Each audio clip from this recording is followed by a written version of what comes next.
Obama endorsed your book. Yeah, that was a bit of a surprise. I mean, first of all, it was also a year late. I don't want to criticize, I don't come out the gate criticizing, but the book came out in 2022. And so when his 2023 list came out, everybody who'd written a book in the previous year or so was like, will I make it? Will I make it? I didn't make it. I wasn't surprised. But then 2024 comes around. Ta-da, there it is. Has that been the growth of this discussion about boys and men? Has it been one of those little compoundy things that didn't spike super hard, but it's been building? I think so. Yeah. What my sense of this is that, I mean, even since we spoke, when did we speak? A couple of years? A year and a bit? About maybe 18 months, a little bit more, between 18 months and 2 years ago. I think even since then, the permission space around this conversation has widened. Right? So, just to be very autobiographical about it, when I tried to find a publisher for my book in 2020, I couldn't. I was turned down by every publishing house. At the time, it was just seen as like too controversial a topic to engage in.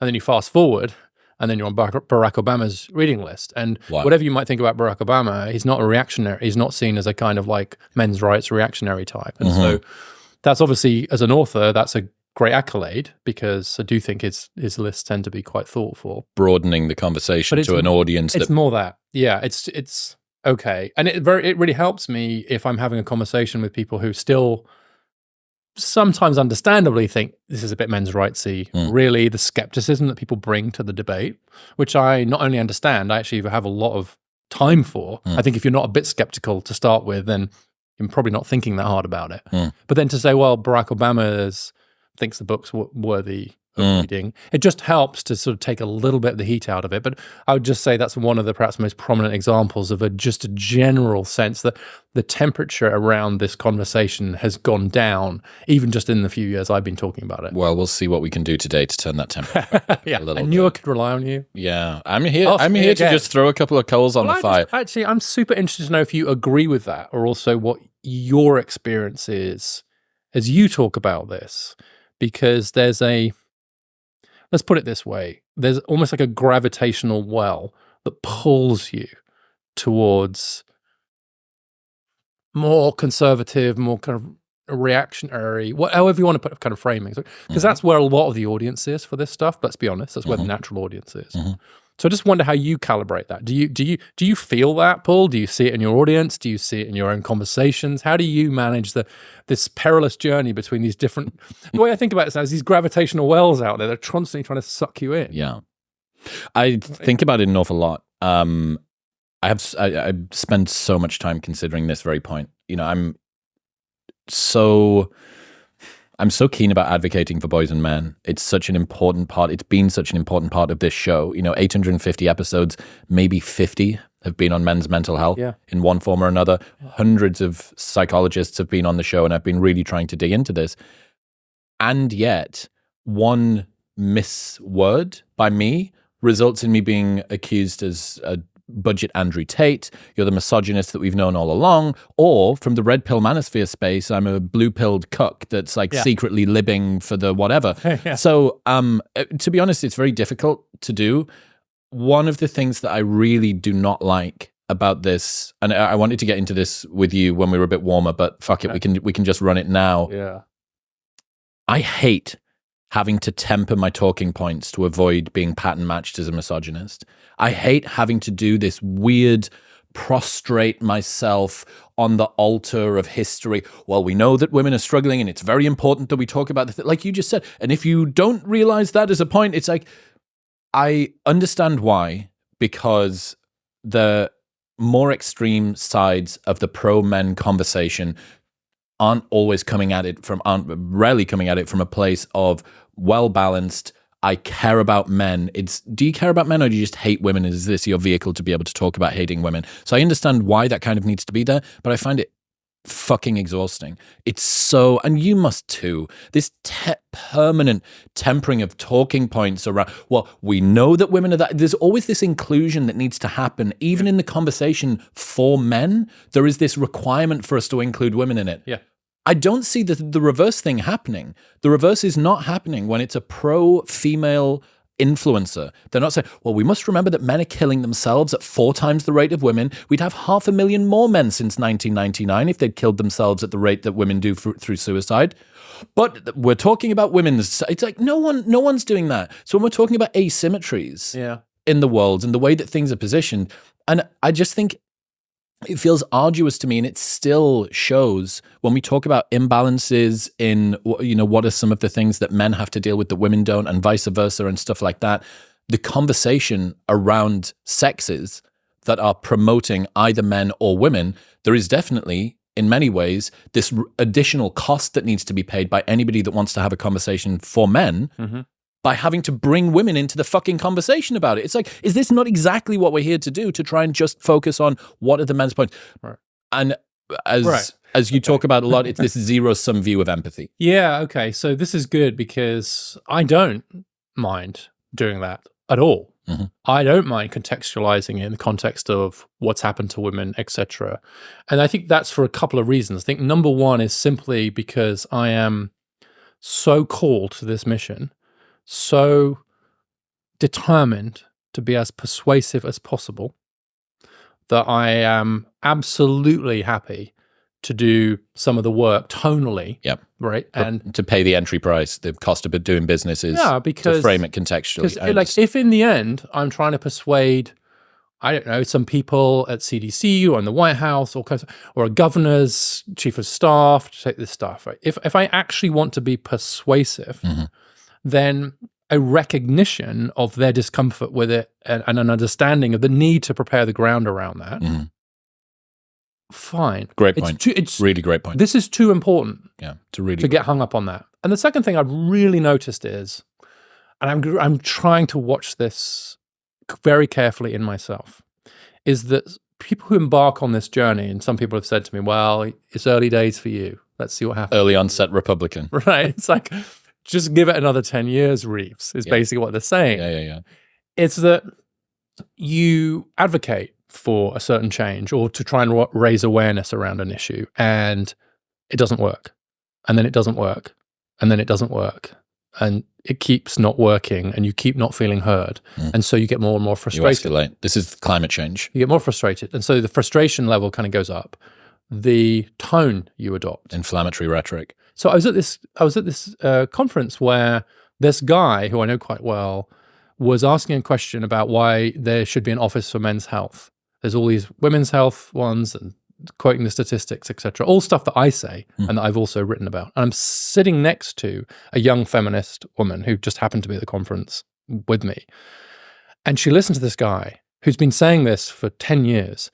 And she said to me afterwards, I had to keep reminding myself that I agreed with him. Because he was so angry, he came across as so mad about it that all her radar, all her visceral, literally her body was like, this guy's just an angry guy. Wow, he's like, whoa, has he got an issue here? And so that affect of anger and frustration, it kills anything you're trying to achieve. And so what happens is that the understandable frustration that many people feel doing this work mounts and mounts. It turns then into anger and frustration. It presents itself through this prism of like the emotionality of it. It was even coming across a little bit just in the way you were talking, right? Your frustration, right? And someone could take that clip and they could say, whoa, Chris is a bit mad. He's getting bored at talking about women's problems. Yeah, and he's mad about it. It's like, why the hell should I care about women in order to talk about men? And whoa, everyone's like, okay, Chris, right? And so it's just not effective. But the other reason is that I genuinely believe that after the long history we've had and the issues that kind of women have faced historically, that it's not too high a price to pay to acknowledge that. And then to say, oh, and by the way, there's these issues for men too. I think it's a false analogy in some ways to say that people who are advocating on behalf of women around the world say, or just historically, also need to say, oh yeah, of course there's these issues for men. This is a very, very new world we're in now, where it makes even empirical sense to talk about gender equality the other way, or the issues of boys and men, frankly. This is decades at most, probably years.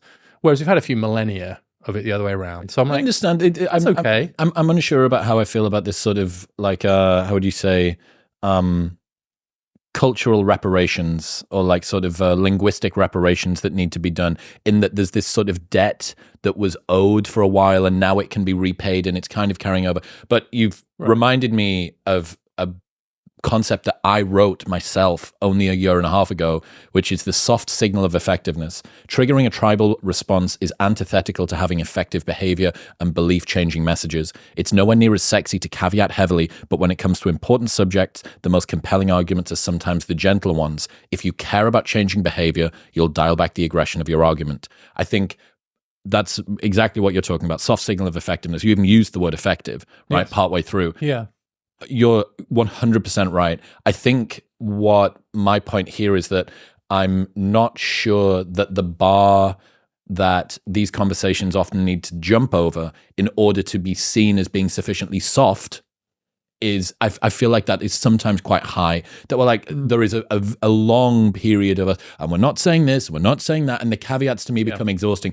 I'm, again, so like lib-cucked, apparently, despite the fact Ben Shapiro was on the show last week. I'm so lib-cucked that I'm, a blue-pilled idiot that works for The Guardian or something by most people on the right side of the manosphere. So I'm like, okay, I'm not sufficiently aggressive for those guys, but I'm not. So anyway. Yeah, you can't, in that sense, if you were to win, you'd have lost. Correct. The only way to have done it would have been to have ruined it all. You would have ruined it all, yeah. The other point that I have a unique challenge with, or a slightly unique challenge, is the way that I present. So I look like the sort of guy that would absolutely come in screaming and wouldn't really be thinking about mental health, talking about emotions, talking about vulnerability, going to therapy twice a week for the last year, doing meditate. Like, that's not typically. So again, I get pattern matched as budget Andrew Tate. Yeah. So there's an even additional layer of like, I know I'm not saying that such and such, and I'm not saying that such and such. You're saying, I know I look like this, but trust give me a fucking break. Yeah, exactly. Yeah, and I do think it's a real challenge. You said something earlier that I wanted to pick up on, which is the sense that you say one thing, and it can kind of get picked up. And I will say that, like, when I talk to people in more progressive spaces, just about particularly the more male-dominated kind of podcast space, and kind of including you, what they've done in many cases, they've actually gone through like all the transcripts, and there's a couple of things you've said about feminism that they don't like or kind of disagree with, right? And I don't even bother to kind of look them up, right? But like, A, you're not going to agree about everything, but B, these are long conversations. You're thinking out loud. You're trying to learn, and there's sometimes just a lack of grace about allowing people a bit of latitude to have the conversation, or to presume goodwill. It's almost like they want you to be like that. To be the misogynist that they've always... Yeah, and then if they push you that way, of course, then the gravitational pull comes in. And I do think it's a pressure, particularly for male podcasters. This is very, very much inside the podcast kind of thing, but I'm super interested in it because I see people like you as in potentially incredibly... You're a very persuasive voice. In some ways, not despite the affect that you have, it's very masculine affect, but because of it. Yep. Right. And so that gives you a space and gives you a certain credibility that then you can kind of use to talk about it in different ways. It's all well and good Jordan Peterson talking about the issues of boys and men in the way that he has in the past, but very few of those boys and men want to be Jordan Peterson. Right. He can be a great patriarch, but not a particularly good role model. Yeah. And I think this is... I'm really, really trying to thread this needle. So two things. First one, do you remember when Melissa Carney brought her book out, one of your colleagues, right? So she brought a book out called The Two-Parent Privilege, Two-Parent Advantage. Two-Parent Privilege, yeah. Two-Parent Privilege. And before that book was even published, she was shredded on Twitter. Yeah. Melissa is, as far as I can see, kind of similarly built as you, like a policy wonky type. Much shorter than me. Not physically. You're very tall in person, actually. Way taller than I would have expected. Policy wonky, kind of like lefty leaning. I'm flattered by the comparison because she's a more serious academic than I am, but she's a legit statistician. She's very good. So, but what I saw was the exact push toward the right that you're talking about, and you know exactly where I'm going to go with this. But for the people listening that didn't see this unfold, you had her on, right? I did. I thought she was fantastic. Yeah. I saw this woman who is like as liberal and sort of fair and egalitarian and open-minded and pro everything you wanted to be pro if you're sort of left of center as you can get. And she writes a book that's called Two-Parent Privilege. Shredded online. This is conservative talk. You don't even know what it's about. You don't even know what she's coming from. Yep. It was a very it was trying to raise up the original disadvantaged group that the left was looking after, which is the working class. That's what it was there to try and do. Yeah. And she got, and I thought, I'm seeing right in front of me the exact incentive that pushes people who write or consider a talking point which is unpopular with the left, why they end up listening toward the right, because they go, I tried to do something that I really thought you guys would get on with, and this purity spiral, the level of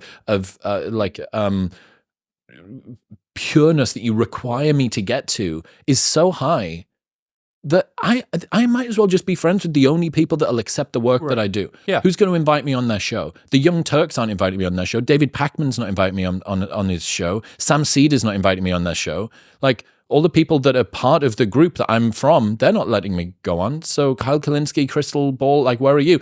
She came on here. She came on Modern Wisdom. Yeah. And not that I'm right of center, not that I'm like super right of center, I guess. I'm probably coded that way. But like, I can imagine her going on Tim Pool's show.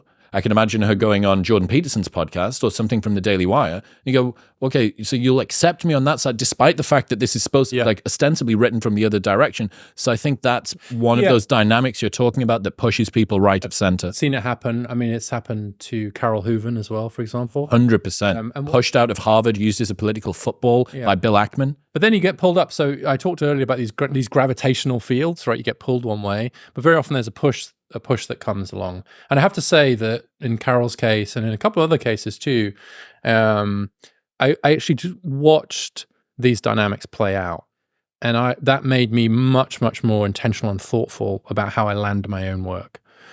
Is that, just to interject there, is that partly that you are aware that if people start to react negatively to your work, that you're going to begin to think negatively of that side? Are you almost trying to sort of take a little antidote before you maybe get hit with the poison? Like you're preparing yourself, almost building up not putting yourself into a dangerous situation that could cause you to be pushed in that way. Is that something you think about too? Yeah, to some extent, there's two stages to it. Like, that would be the second stage. That would be as if let's call the first stage the kind of PR stage, right? How does this land? Who's endorsing it? What's the mood around this?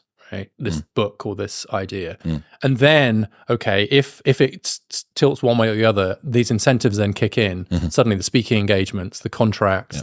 So Carol now works at the American Enterprise Institute because they're the ones who had to hire her, right? Because and she gets invited to more conservative conferences, and she's reviewed in conservative journals, and she has to make a living. And also, we're humans, and so we most humans don't want to be ostracized. If you actually go back to, I was reading this very good book about equality, and there are these caves in Italy which have these the oldest images of human tribes we can find, and they're quite violent. People go and see the ones where people are kind of spearing each other and stabbing each other. But the one that really, really struck me is the one where there's a group of about 14 or 15 stick figures, and then there's another figure that's moving away from them.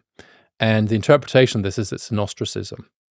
And that it's kind of one of the earliest examples of somebody who the tribe has to kind of kick out, right? And ostracism has been one of the most powerful ways in which people have kind of protected identities and tribes for a long time, which is like, you're out, you're exiled.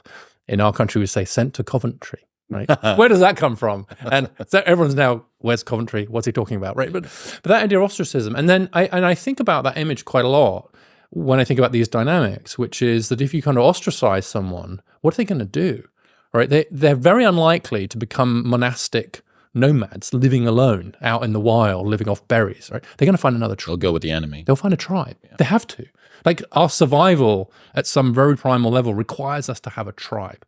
So if you get expelled by one tribe, then it's almost inevitable. What I've really thought about, and this goes back to kind of when I brought my book out, is that I did notice that, unfortunately, if you come out and it's seen as in a particular way, like through a particular valence, it will get ignored on the other side. And so I actually was very careful about who I got to cover the book first and who I spoke to first. Yeah, first impressions last. First impressions have a huge impact. And so I was very thoughtful about that. It's like, I knew, so I'll upset people by saying this, but like I lived in fear of a laudatory Wall Street Journal review from a very conservative academic. Yeah. I knew that if that was the first thing that came out, I wouldn't get. If the Spectator had picked up on it before anybody else, or the New York Post or something like that. that. Or my first media appearance had all been on Fox News and then kind of whatever. So Carol went on Fox and Friends, and that's where a lot of the stuff happened. And so unfortunately, whether you like it or not, you have to sort of think about. We'll get back to talking to Richard in 1 minute, but first I need to tell you about Factor. If your fall schedule leaves no room for meal prep, Factor has got you covered. Factor's fresh, never frozen meals are ready in just 2 minutes, so all you have to do is heat them and enjoy. You can skip the extra trips to the grocery store, plus all of the chopping and prepping and cleaning up, while still getting the flavor and nutritional quality that you need. And right now, their autumn menu has a few of my favorite dishes, like their pumpkin sage chicken and smoked Gouda mac and cheese. If you're struggling to hit your protein goals every day, their Protein Plus meals have 30 grams of protein per serving. This fall, get Factor and enjoy eating without any of the hassle. Right now, you can get 50% off by going to the link in the description below or heading to factormeals.com/MW50 using the code MW50 at checkout. That's factormeals.com/MW50 and MW50 at checkout. So, I had this conversation. Ryan Long, Canadian comedian, was sat there yesterday, and we were talking about this tension between positioning and optics and transparency and honesty, and this tension that you have between the two, like what is actually going on and what do I need to do to put my best foot forward. He used this great example of, you can be honest with your girlfriend and her family, but you don't need to tell them about the time you did drugs when you're in university on your first date. Yeah. So, there are better ways to put your foot forward and not. And obviously people get sort of slippery and slimy with that, and then it ends up being totally contrived, and it isn't sort of honest or truthful at all. But there's a second element of what you were talking about, which is this purity spiral. There's sort of very much them and us tribal thinking. Eric Weinstein's got this concept called an accuracy budget. What he basically talks about is that if you're playing with ideas in public, you should be allowed to play with them imprecisely. That's so interesting. At times. Yeah. And there's a second element of it too. So accuracy budget is one, that here is an idea, and look, I say I'm bro sciencing here. This is just my bro theory or whatever. That's my, I'm not an academic. That's Rogan's, your caveat. Exactly. That's Rogan's, I'm just a comedian, get out of jail free card. So there's an accuracy budget, which is, I have no idea if this is true, but I'm going to have a crack at this as an idea. But there's also a precision budget, I think, which is when you're trying to communicate a thing, whether it's within the accuracy budget or not, your ability to get thought from brain out of mouth is also going to be imprecise. So not only are you playing with ideas, practicing in public, learning out loud, doing this for the first time, you didn't do this yesterday and say, right, and when you say that, I'm going to say this and do it again. It's like, no, this is just happening. This isn't a comedy set. So you'll make natural errors when you're just coming up with ideas, but you'll also make even more natural errors when you're just trying to communicate them. Yeah. But there is no part of anybody who slips up, and this is both left and right, there is no part of anybody that slips up where it is not seen as complicity.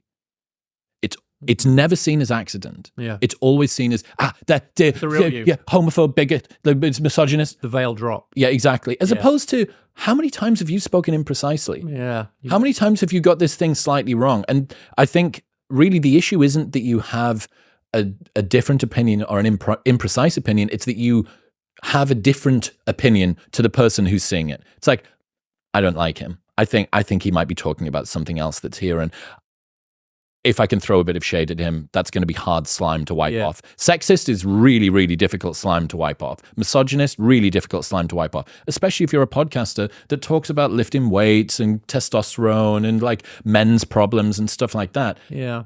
So, yeah. It's a problem with I love the idea of the accuracy budget. And I think if you're from a more scholarly background, right? So you can say, oh, this is probably just bro science, right? Mm-hmm. I can't say that. No. So you're held to a higher standard. If you're supposed to be the expert, there's a degree of anxiety that comes with that as well, right? I really worry that I'll get a stat wrong, or that I'll kind of, characterize some facts incorrectly, because that's my stock in trade. And I should be anxious about that. But on the other hand, I should also be allowed to misspeak. Mm-hmm. I should be allowed Precision to get budget, stuff wrong. Yep. And in the end, the thing that I've come to value almost above anything else in an interaction with someone is the presumption of goodwill.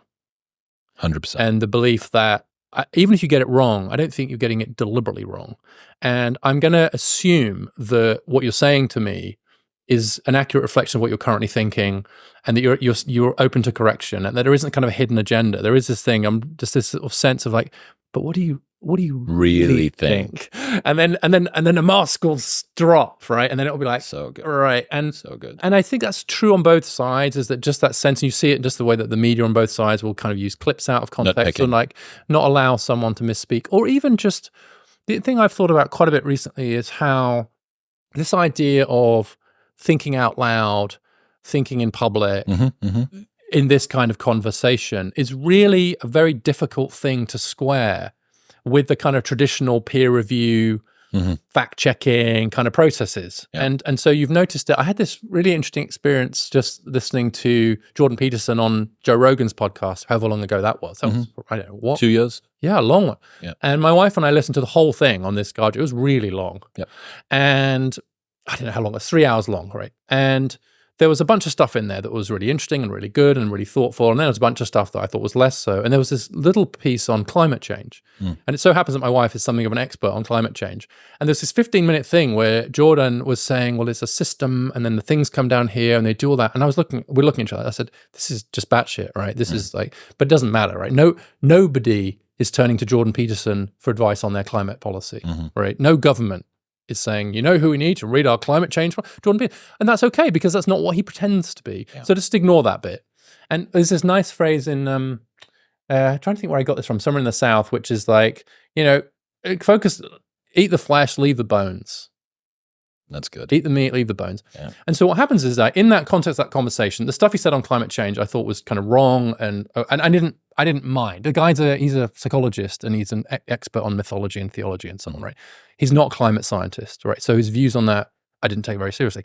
Next day, all the press, climate scientists denounce Jordan Peterson's stuff on climate. And I'm like, well, of course. It would be like me if I start talking to you now about UFC, right? Let's do a 10-minute thing where I talk about fighting techniques. Well, it's also no one's going to say Richard Reeves was wrong about how you throw someone. It would also someone, right? it would also be like a 10-year-old child calling out Mike Tyson and all of the press covering it. And they go, tiny child calls out one of the greatest boxers of all time. Like, this isn't his domain. So again, here's another thing I've been thinking about. It's so cool you've been thinking about all this stuff. I finally get to talk to someone about it. This idea called experts only. And no one is allowed to play with ideas on the internet at all anymore. And I think this is particularly an issue on the left. I always hesitate, like, pointing the finger at the left, because it just seems like I'm the sort of person that would do that a lot. But this is one of the times where I think that purity spiral really comes out. That if you just decide to play with ideas, look, I don't know much about this, but like, let's have a crack. Yeah. Let's have a crack at that. The credentialism just immediately comes. He doesn't know what he's talking about. And my least favorite comment on the entire internet is, as soon as I heard X, I couldn't take him seriously anymore. It's like, okay, so there is one misstep in this person's entire, and it's never like, he got gravity wrong, or he's a flat earther, or like he doesn't believe in, pick something that's widely regarded as true. It's always like he got the stats wrong around glyphosate and its impact on health, or he disagrees with my position on seed oils, or like he thinks that 12 to 16 reps is better than 8 to 10 reps or something. It's like, as soon as he said that, I couldn't take him seriously anymore. So we have a blanket rule on the show. There's like a content manager that looks after the comments. If anybody says, unless it's a joke, after they mentioned that, I couldn't take him seriously anymore, it's an immediate ban for life from the channel. Really? Yep. We've been doing that for years. Interesting. We've been doing it for years. And it's someone that is so one-dimensional in their thinking that I don't want them in the party. They can still watch and they can still type comments, but only they see them. And no one else is able to see it. So they're just spewing into the ether. And I just don't want anybody that thinks one comment from somebody is worthy of the rest of the things that they're saying. Yes. Like, maybe there's some stuff that's so egregious where you go, oh, wow, that's. But if it's like someone's playing with ideas around climate change, do you know what it is? Yeah. The book that took him 2 decades to talk about meaning, all of that's out the window as well. Yeah, right, exactly. Right, and how perfect are all of your opinions as well? Or is it just that the eye of Sauron doesn't turn around to you, person on the internet, or you, person who's like also a podcaster, but just doesn't happen to be talking in this Yeah, but it's also like, let's focus on the wrongness bit. Like, let's focus on the bits that we think that person's not as good on. It's like you just find maybe this is a bit like the intellectual equivalent of fighting. Let's find their weakest spot and go for that. Whereas conversation and intellectual conversation and idea creation should be exactly the opposite. Should be like, what's the best of what you've just said, right? How can we alchemize this? Yeah, and say, look, I mean, one of my backdrops is the philosophy of John Stuart Mill. I ended up writing his biography. I was so obsessed with Mill. And one of Mill's ideas is that it's almost impossible to imagine that in any conversation, regardless of who they are, that one person is 100% right and the other person is 0% right. It's almost always, this is a direct quote from Mill, he said, we almost always share the truth between us. Oh, that's great. And the idea of sharing the truth between you doesn't mean you're sharing it equally, but it does mean that even if you've got there's a grain of truth in what you're saying, even if I'm like the world's biggest expert on whatever it is, it's still possible that you coming along thinking, oh, well, what about this? Novel insight. Oh, that's interesting. That's interesting. Yeah, maybe I'll take that, so maybe I'm 98% right and you're 2% right. Let's focus on the 2%, right? Rather than trying to bludgeon you with my 98% expertise. And I actually find, particularly during COVID and just kind of more generally, the potential for sort of thinking out loud and people playing with ideas is incredibly powerful. And it's exactly the kind of, quotes, liberal, I'm using it in the more Mill sense now, society that you want, which doesn't mean, by the way, that blogger X should be taken in the same way as like peer-reviewed journal Y, right? So you mentioned Melissa Carney, right? There's a reason why Melissa is treated the way she is, because she does peer-reviewed journal articles. She's got tenure at the University of Maryland. She's stellar academic career. She's trained, right? And so I'm going to risk offending you by saying that when Melissa says something about changes in family structure, I'm going to treat that more heavily than when you say it. Yeah, right? That's fair. On the other hand, when Melissa tells me how best to kind of punch someone in the solar plexus and take them, am I saying that right? That's also not my area of expertise. But anyway, give me something. Lifting heavy things. Yeah. I'm risking offending you, but I think it's this place where the point simply being that you have whole areas of expertise. But here's the other thing. You might have read a lot of evolutionary psychology. Yeah. And you have, and that's obvious in the way you talk about it. Now, you actually probably know a lot more about certain aspects of the academic world and more deeply than a lot of academics, right? And the fact that you've come by that as an autodidact under your own steam doesn't make that knowledge any less valuable in and of itself. It's not the same as having been through a peer-reviewed journal article. But that's process, precisely why it's useful. But exactly. You need both forms of knowledge, don't you? Yeah. I do think there's a seduction of the kind of renegade genius. I think that there's, especially on the internet, maybe a little bit too much credence is paid to that. Yeah. That, like most people, the reason that you do have these sort of formal processes, especially for the more sciencey things, is that there's a pretty well-established route that you go from being an ignoramus about something to being an expert about something, and you kind of need to learn, add your layers on top like this. But for instance, somebody criticized Eric Weinstein on my show. This is a perfect example, right, of where the expert's only thinking is pattern matched incorrectly for somebody who actually does have a novel insight. We did a clip, we had a talking point around, do women really want masculine men anymore? And he brought up the Marlboro Man, which I had to go and Google because I didn't know it. Because you're too young and too British. Exactly. I know. And he was saying, so this is my thoughts on whether women want a masculine man or not. And he was called out for that by the internet for like, what does Eric Weinstein, mathematician and managing partner at Teal Capital, know about whether women want masculine men or not anymore? And I was like, yeah, on the surface of it, that makes sense. When you dig a little deeper, he's married, he's got a 19-year-old daughter. So he probably does have some sense of an idea, a lot more than people on the internet, many people on the internet. Like he's fully invested in this because presumably his daughter at some point is going to start dating. So maybe he is thinking about, maybe he's having conversations with her and his wife around the dinner table. So I'm like, that experts only thing, it drives me up the wall. And I understand why, because people like frictionless communication on the internet allows anybody to spew any half-baked theory and reach potentially as many people as somebody that's spent their entire life, maybe more people than a journal article that nobody ever reads. So I understand, but yeah, it pushes people in niches. I love that idea of the sort of increasing agitation that people have, and then it changes the rhetoric and it changes the inflammatory way that they talk about stuff, and then you end up being pushed into a corner so loud and so abrasive that the people that would have listened to it now write you off. It's like, why are all of these people? So I think that the climate change conversation is not too dissimilar to this. Like, people that are fully captured by concern about where the world is going from a temperature and CO2 standpoint glue themselves to roads and throw paint over soup over paintings and stuff like that. You go, how could you get yourself to that stage? And it's like, well, they believe that it is such an important talking point that this is the level of sort of vehementness and vitriol that they need to do it with. And I think that's the same as you see with a lot of the pro-men movement.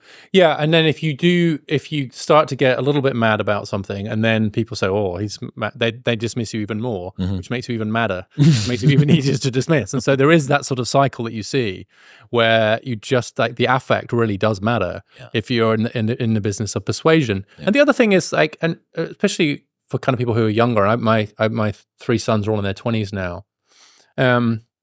Like there's something rather beautiful about the way in which young people can see things in such like clear, unambiguous terms.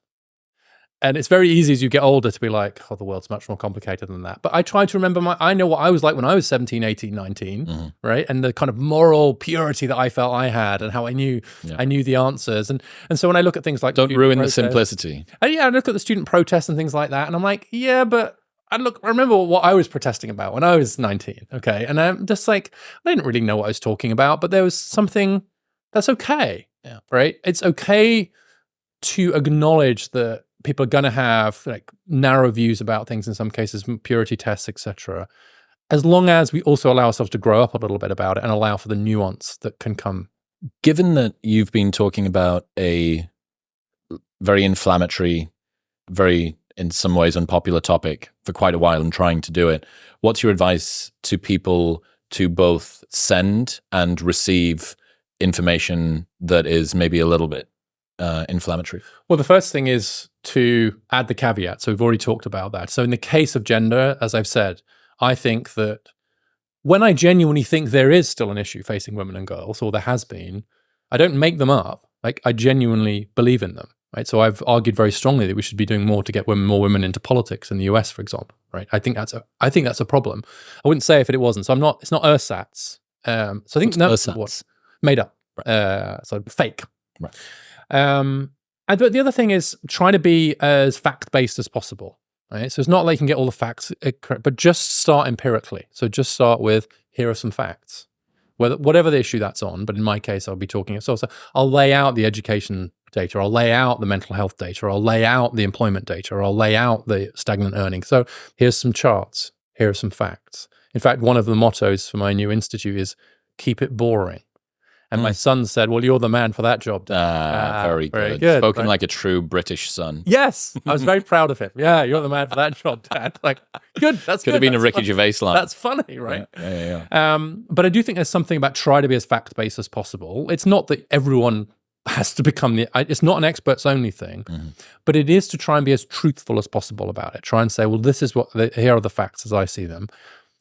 Don't be zero sum. So don't say in order to do X, we have to kind of not do Y, and try to be solutions focused. One of the things that I think really helps is if you persuaded people to come along, then you want to say, so that's why I think we might want to try X, or I'm really inspired by that program over here, rather than just like, so that's terrible, isn't it? Right. And the kind of competition for who can conjure the greatest dystopia is kind of boring at a certain point. So although I think there are some deep problems here, I'm also pretty hopeful that we could find solutions to them. And I try to lead on that and say, and that's why I think, for example, we should do something to encourage more men into teaching, which is what one of my own sons has just done, right? So rather than just lament how badly boys are doing in school, what about some more male teachers? What about some more technical high schools? What about some more hands-on play? Actually, what about red-shirting? What about giving them an extra? We're doing some work right now on like the decline in sports participation among boys, especially. Like, what about that? What about paying coaches more so that actually we have more coaches in our schools? What about? And I think that changes it too, because the intellectual glamour of being negative about stuff all the time wears pretty thin after a while, and people I think are quite hungry for a more positive conversation. I think so too. There's something called the cynical genius illusion you might be familiar with. No, I haven't heard of that. So a lot of the time people think that cynics are smarter. Oh, yes. I hadn't heard it put that way. But it turns out that they're not. They die sooner. They're more lonely. They have worse health outcomes. They're poorer. They don't even make as much money. And they do, on average, have lower IQs. So by whatever judgment you want to. There was this study of book reviews, which I review books occasionally too. And so I have this study in my mind always. And what they did was they asked people to rank the intelligence of the reviewer. And then sorted that into whether or not the review had been negative or positive. And what they found was people were much more likely to think you were intelligent if it was a negative review. And so actually there is another Mill quote, which is that it is thought necessary of any man who knows anything of the world to think ill of it. Wow. And even then he was saying, he just noticed this intellectual fashion, which is that for people to think that you're clever, you have to be, it's a negative kind of intelligence. And there is an overweighting of negative intelligence quite often, which is that we give the kudos to the acerbic critic, to the person that demolished that argument so brilliantly. Like, so-and-so, you just have Ben Shapiro one, right? Destroys. Owns the destroys the guy. It's all owns, destroys. And if you think what's happening there is that we're just really admiring the negative application of intelligence. And there's nothing wrong with that. There's nothing wrong. Like, we should be demolishing bad arguments and so on. But it's very interesting to me that, like, the argument that some guy makes for how could we make middle school better for boys by improving recess and hiring more male English teachers, no one's ever put Reeves destroys or Reeves makes polite suggestion. Yeah, like reasonable, balanced suggestion. Which Reeves calls for evaluation study. Think about it this way: the only thing that's worse than being wrong on the internet is being naive. Right, because naivety is oh god, you poor thing, my sweet summer child, you didn't know the way that the world worked. This fucking patronizing. Yeah. So look, I think I really appreciate. I've seen you do so much stuff over the last 2 years since we spoke, and obviously I've been kind of at the cold face on the other side of the internet from you watching this stuff too. Your ability to be patient is. That you may be one of the most patient men in the world. Your wife may say otherwise, but we'll wait and see on that. Have a get on the show. Talk to me about, just really zooming out, why is advocating for men so unpopular? Why is it so difficult? Just from your experience. Yeah, well, I think in some cases it's a classic example of a vicious circle, which is where if the only people who feel comfortable advocating for men are the ones who are more likely, everything else equal, to have a more reactionary view of women, then that means that people won't want to enter that space. And so right now, discourages reasonable conversation. Yeah, it's hard given the people's prior views about this to enter that space without immediately arousing suspicion. And this is why I'm not as troubled as some other people are by the caveats and by the kind of warm-up, because you're slowly changing my mind about it as well. Here's the way I think about this now, and I will say this. I would say that the amount of caveating that I have to do is going down. Okay, that's quite significantly. Yeah. We could get a ChatGPT to probably do an assessment. It's like I'm just thinking about it now, like when I give talks about the work I'm doing, or I'm on podcasts, or I feel like I used to have to spend more time doing that than I do now. If people are like, yeah, we all know that boys and men are struggling, tell us how, right? I feel like as we win the argument, as it becomes more of a mainstream thing, the need to do that will get lesser. So in some ways, my success will be measured by the realization. How direct you can be. I'm not having to do it anymore. How much do you think is progress that you're making culturally around the conversation, and how much is bravery personally as well? Bifurcating those may be a little bit difficult. But you're going like, I've kind of pushed. Maybe you could have done this earlier, but you're sort of treading on thin ice, and you're going, can it hold my weight? That was okay. Can it hold my weight here? Yeah, that's okay. Can it hold my weight here? And maybe the ice is changing in thickness, or maybe you're just becoming a little bit less risk averse too. I think the ice is getting thicker, right? Because my risk aversion is, I think I'm trying to hold it constant because that's what the mission requires. Right. I actually can't run a significant risk because my reputation, the reputation of the institute, and to some extent the downstream movement, I would be affected by it. So, and actually, I do. There's this book from a friend of mine, Yuval Levin, who's at the American Enterprise Institute, who had a big impact on me. And what he talks about is, what does the role you're currently doing require of you? And so it's like, how do you think about how is someone in my position supposed to behave? Right. So very good. And he talks about the difference between institutions that are platforming and those that are forming. And his view is that institutions should form you, right? They should shape you. So to become a member of Congress, you go in and it shapes you. And you're like, okay, I'm a member of Congress now. And so here are the rules, and here's how I'm supposed to behave, and here's the decorum, and here's what people are going to expect of me in this role, rather than a platform, which is just like, I go on there and yay, I'm on the TV all the time now, and this is great for my career, etc. And so this question that he says you should always ask is, what does my current role require of me?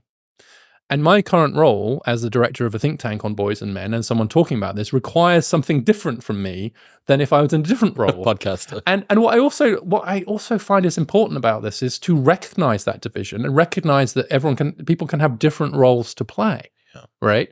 And to honor those roles, but to be clear what your role is in that conversation at any particular point in time. That's so great. That's so, I mean, like I say, I'm just so impressed at how much you've thought about all of this stuff. And it's evident that you're very intentional with the way that you go about this, which is what we need.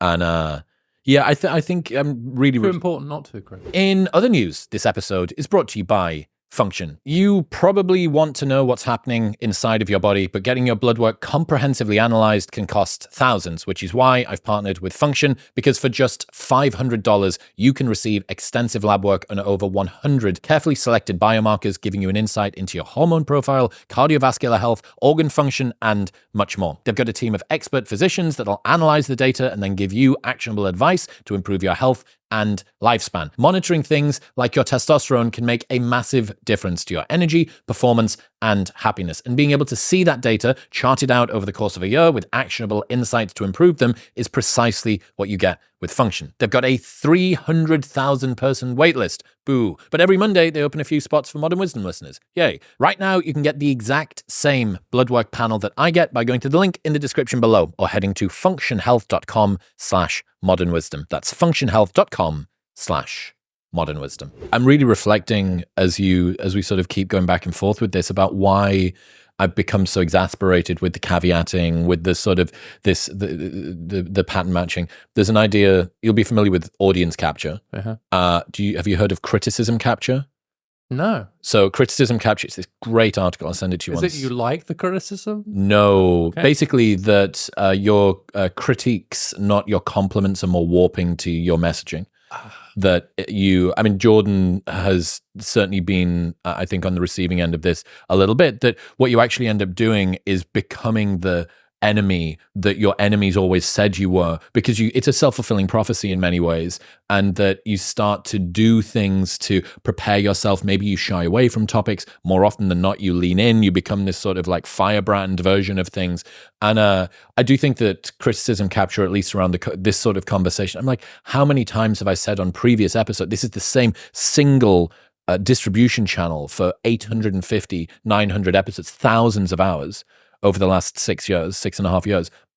How many times have I said, well, we do know that we must be careful with this thing, and we got to, and I'm like, here we go again. I got to say the thing this time, because the clipping, the purity spiral, the grievances that people want to find, this version of it here, he didn't say it quite, he didn't use the word historical. And therefore that means that, whatever it is. So yeah, all of this coming together just makes for an easily exasperating situation. But I really, really appreciate your input on that. You mentioned the Institute. I don't think you'd launched it the last time that you were on. What have you learned since launching the American Institute for Boys and Men? Yes, AIBM. Yeah, Thank you. It's catchy. Not many people get it, actually, so that's great. Well, I've learned that it takes the IRS a long time to give you 501c3 status. What's that? So we're a 501c3, which is charity, basically. Okay. Is that the same as a non-profit or no? Yeah, but it's a legal status for the organization. And so I apologize to anyone from the IRS that's listening. I love the IRS. Yeah, I also love the immigration. So was it NCIS or whatever it is? Yeah. Well, first of all, because of the conversations I was having, like with you and with others, it became clear to me that this was an institutional problem, not just an intellectual problem. Mm-hmm. And by that, what I mean is that you actually do need to be producing research. You do need to get the numbers out there. You do need to be in that space, because there's a lot of organizations that do a really good job on behalf of women doing that and drawing attention to an issue in COVID or whatever it is with research, which then gets media attention. And because there just weren't any institutions doing that for men, boys and men, those issues weren't getting the same attention. And so at some point I felt like I need to institutionalize this. So that's the insight that led me to decide to form a whole new organization, because, obviously we need more think tanks, Chris. That's really what the world needs. It's another thing. Said the guy that used to live in Washington, D.C. Yeah. And I have to say that, like, in this case, I did feel like it was justified in terms of just this gap, this vacuum that's around boys and men. The other thing I learned was it's hard to recruit women to come and work for an Institute for Boys and Men. The associate director of our institute, Alana Williams, is currently the only woman in our team. We're only 6. Again, the same would be true the other way around. Why was it hard? I think that there'd be way more male feminists that would want to join the female equivalent. Is that not true? So I don't know from the other side. I know that those female equivalents, they do skew very female. But again, I think that's because, understandably, like, until people have heard the argument about what you're trying to do, they code you. Right. And so what I've also learned, match. Yeah, so I sit down, I've been at a couple of events where I sit down and people say, oh yeah, I saw that you were the president of the American Institute for Boys and Men. So I assumed that you were a kind of lunatic conservative. And they're like, oh, interesting. Why did you assume that? I said, well, because you're the American Institute for Boys and Men. I said, oh, so that's a conservative. Right. So it codes right. It codes conservative. Yeah.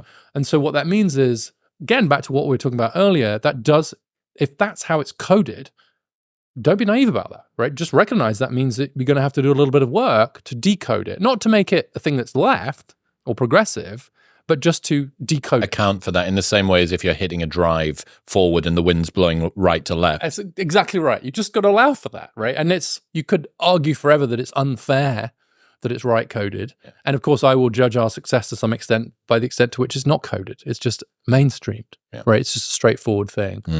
And I would say the other success that we've had has been by focusing on, I would say, big issues where the data is clear and where not caring about them would make you a bit of a monster, has been powerful. So take education and mental health just as two big. So we came out, that's what we've really spent our first year mostly focusing on, those 2 issues.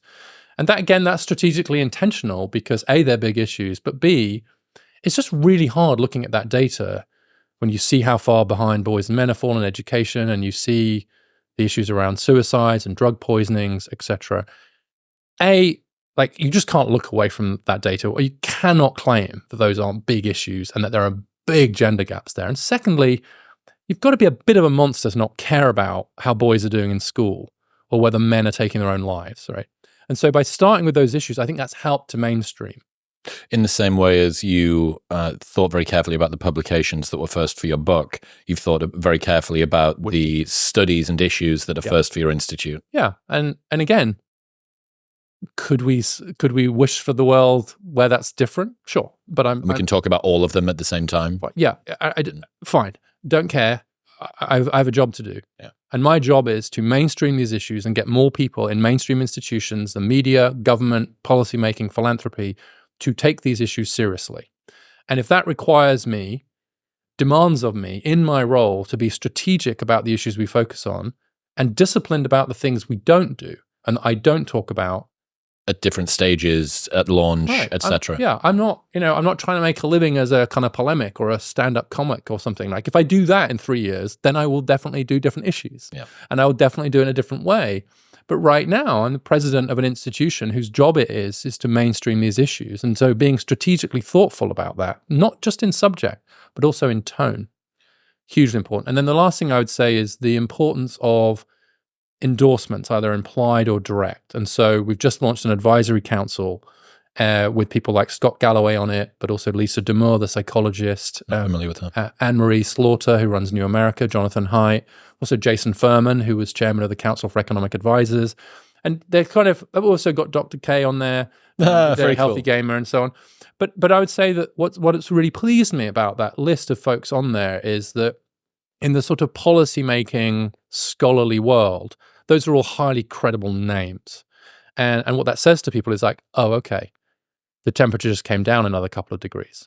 And so if I think about this temperature analogy, right? So if I started off at, like, let's do it in centigrade, shall we? Because I can never get Fahrenheit right? Yeah. So let's say we started at, 90 degrees, or close to boiling point. every successive month, I think I've been trying to get that temperature down. We're reasonable, we're doing this is correct. Such that gentle introduction. I mean, anybody that looks at Scott Galloway and says that he's insufficiently concerned about minorities or the working class or women or, progressive problems or whatever it is. Yeah, it's very much the, sniper taking a shot and you're like, oh, it's blowing a lot from right to left. I'm going to have to adjust the sight here. And maybe over time, as the wind turns down, you're going to be able to adjust that sight less. A little bit. And also, I think that as the issues get more mainstreamed, and so the suspicion quotient, like coming into the conversation, goes down a little bit, then I think that will open up different spaces where we can actually kind of start to move. There are obviously some fringe issues that I think will be difficult for us. I can't imagine going into them. But let's take an issue where I think we will end up doing more work, which will be around fathers and fatherhood, and especially the way that the legal system for unmarried fathers works in different states. I think that's an important issue. And it's one that people like Catherine Eden and others have done work on. But it's also a much more hot button issue, frankly, because for a lot of people, the fathers' rights movement has really morphed with the men's rights movement. And there's a lot of guys out there who come back to where we were before who are mad as hell about the way the family courts have treated them. And I'm leaving aside for the moment whether they're correctly mad as hell or not. But there's a lot of wounded guys in that space, and I'm not in any way saying that those wounds aren't appropriately held, but it does mean that they have a certain approach, a certain affect. And also the data. Maybe you don't have enough temperature headroom to be able to bring that quite in before we break through boiling point. And I also don't yet know quite what I think about it. I need to go dig in. I think the divorce courts are actually doing a pretty good job. But I'm just giving that as an example of like, that's territory where I can imagine us going. But if we started with that, right, I don't think the data would have led me to do that. But I think this is a conversation now about persuasive strategy, but in a space like this, being intentional about persuasive strategy, I think is fine. And also, I'm being candid about it. I'm talking publicly with you about it now, so it's not like a secret. Yeah. And I think it's also important that it's not a secret, right? As we try and do this, This is the game that we're playing. Okay? Yes. And this is how we're going to play it. And this is how I'm playing it. Yeah. Right. And hopefully I'm going to predict it appropriately and it'll come into land safely. Yeah, that's so great. I wonder what some of the other topics are that you think that you may not even end up getting into, but that you think are part of sort of the pro-men's advocacy, men and boys advocacy, where you think, that's a like real sort of 1,000 million Scoville unit hot jalapeno thing over there. What are some of the areas where you go, oh wow, maybe that's 5-year, 10-year, or maybe never thing? Well, yeah, I mean, it's easier to do the maybe never things probably than the 5 or 10-year ones, because I think those will be kind of bigger ones. But one that, I'll just share with you a question that I got asked at an event that I'd never been asked before, which was, why aren't you doing anything about circumcision? And then it turns out that's a huge issue for a lot of it, kind of the men's rights space. Yeah, they see it as male genital mutilation. Yeah, there's the whole thing around that. So, and as it happens, I'm like you from the UK, and so there's obviously a difference culturally around this. Yeah. And so I have some personal experience of the kind of differences, and I think it's kind of, at some level, it's kind of interesting. And in fact, when I still had a podcast, I had a British feminist philosopher on who had a book called Intact, which had a whole chapter just on that issue, and she'd actually kind of engaged with it. And so it's not like I'm unaware of the issue, but yeah, no, really. Maybe not your fight to jump into. Another one, I mean, one of the ones that I think about that I think would be like a 10, 20-year issue for you, hopefully not, hopefully it'll happen very quickly, but would be further down the line, would be male victims of domestic violence, and then the downstream suicides that have been preceded with domestic violence for men. Well, I did talk to George about this. I went on Tin Men.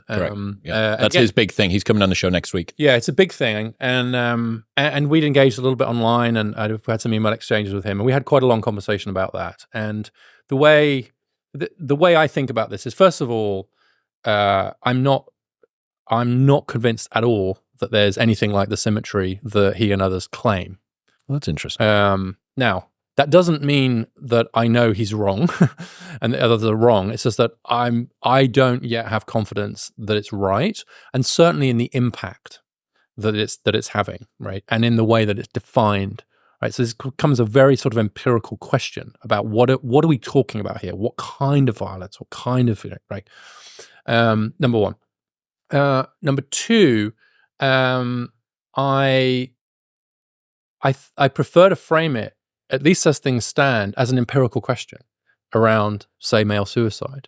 And so if you're like, which is a huge issue for me, and that we're doing a lot of work on, especially for young men. I mean, the suicide rate among young men in the US has risen by a third since 2010. What's young men? Under 30. And actually, the suicide rate among men under the age of 30 now is higher than among middle-aged men. Which was previously the biggest cohort. Yeah, was it 40 to 45? Yeah, it's a big reversal. And so actually... Has 40 to 45 declined? No, it just leveled out. Right. So it's the difference here level and growth. So overall, the suicide rate's gone up. And been picked up by this younger population. Yeah, and actually, again, we were the first people to do the work this way. And I'm not claiming that the work itself was groundbreaking. It's just that as the American Institute for Boys and Men, we just did the work that someone else wouldn't have done, which was we looked at the growth in suicide up to 2010 and then after 2010 by age. And what we found was from the beginning of the century, for the first 10 years up to 2010, the rise in suicide was almost entirely driven by middle-aged men in their 30s and 40s and into their early 50s. Mm-hmm. Right? Wasn't much change among young men, big rises for middle-aged men. From 2010, it's basically flattened out for middle-aged men. So it hasn't gone down, but it hasn't grown, but it's gone up by a third among men between the ages of 15 and 34, actually. And so the nature of the suicide crisis has completely changed. In the space from being a middle-aged, a deaths of despair, middle-aged men story, if you like, dislocated by the recession, working class men, etc., to being something completely different, which is like, no, this is men in their late teens and 20s now, where we've seen this rise of a third. Now, the reason I say all that is because that's a hugely important issue for us. And as we try to understand what lies behind that, what are the roots of that, what's leading so many of our men, and now especially our young men, to take their own lives. And if it turns out that one of the leading predictors of that is what's happened in their relationship, maybe even some sort of domestic violence, to use that term, in the relationship, well, okay then. I'm interested. We'll go where the data shows. I'm interested, right? But that's an empirical question, led by my concern around suicide, rather than an assertion that it's important in and of itself, which I remain unconvinced of. What do you think, or what are you attributing this increase in young male suicide to? You've talked about the sedation. Male sedation hypothesis. Yeah, which I find very interesting, which is it's about drugs, but it's also about pornography and video games. And I think it's consistent with this idea of a retreat and a kind of pulling away from the difficulties and challenges of modern society. I think that's number one. And it's very interesting if you look at drug poisonings, which is separate from suicide. One of the reasons that's risen so much among men, and perhaps we can talk a bit about that, is because the sorts of drugs that the men are taking, they are very often taking them on their own. So there's no one there to revive them. These are not party drugs. These are not the drugs that the kids were taking when you were doing your job as a bouncer, right? This is not, let's take this and go out and have a good laugh. These are drugs of retreat. And my sense is that among many young men, that they don't feel that sure about the extent to which they are needed and valued. And in the end, that seems to be the best predictor in the end that someone will take their own lives, is that they have come to believe that the world will be better off without them, or that they're kind of not needed. I think one of the best protectors against losing your life to suicide is a real clarity that the world needs you. Right? That your absence from the world will be bad. And increasingly, I think particularly young men without much economic power, perhaps not quite sure where to go, what to do end up being unconvinced that the world is actually better off with them than without them. I think that the state of feeling unneeded is literally fatal. Through drugs, through suicide, etc., and also just like any society where where anybody ends up feeling like we're not sure we need you, that you might be a bit surplus to requirements. It's just that's the society that's morally failing, and that's the sense that quite a lot of young men have now. which is just this uncertainty. So this would not be particularly kind of young men, but I think it speaks to the issue about neededness, which is that the suicide rate among men is 4 times higher than among women, every age group. But if you look at the specific cohort of divorced men and women, it's 8 times higher among divorced men than divorced women. It doesn't really go up among divorced women, but it really goes up among divorced men. And a plausible explanation for that, I think, is just this sense of like, well, am I needed? Am I connected? Do I have a sort of sense of responsibility and obligation? Am I tied in to some relationships that kind of make it clear? In other news, this episode is brought to you by Maui Nui. We're all looking for easy ways to get more protein in without compromising on taste, which is why I'm such a massive fan of Maui Nui. Not only does their meat taste amazing, but it has the highest protein per calorie ratio on the market. It's got up to 53% more than grass-fed beef, and it is the only stress-free, 100% wild-harvested red meat available. They're actively combating the environmental destruction caused by Maui's axis deer overpopulation, and their venison sticks are outrageous. I keep talking about them because they taste phenomenal, and when you're on the go, needing to get protein in is basically impossible, and these venison sticks are a game changer. Tim Ferriss and Andrew Huberman and Peter Attia are also massive fans, and they're all kind of jacked, so if it's good enough for them, it's good enough for you. Right now, you can get a 20% discount on the healthiest red meat on the planet by going to the link in the description below or heading to mauinuivenison.com/modernwisdom and using the code modernwisdom at checkout. That's mauinuivenison.com/modernwisdom and modernwisdom at checkout.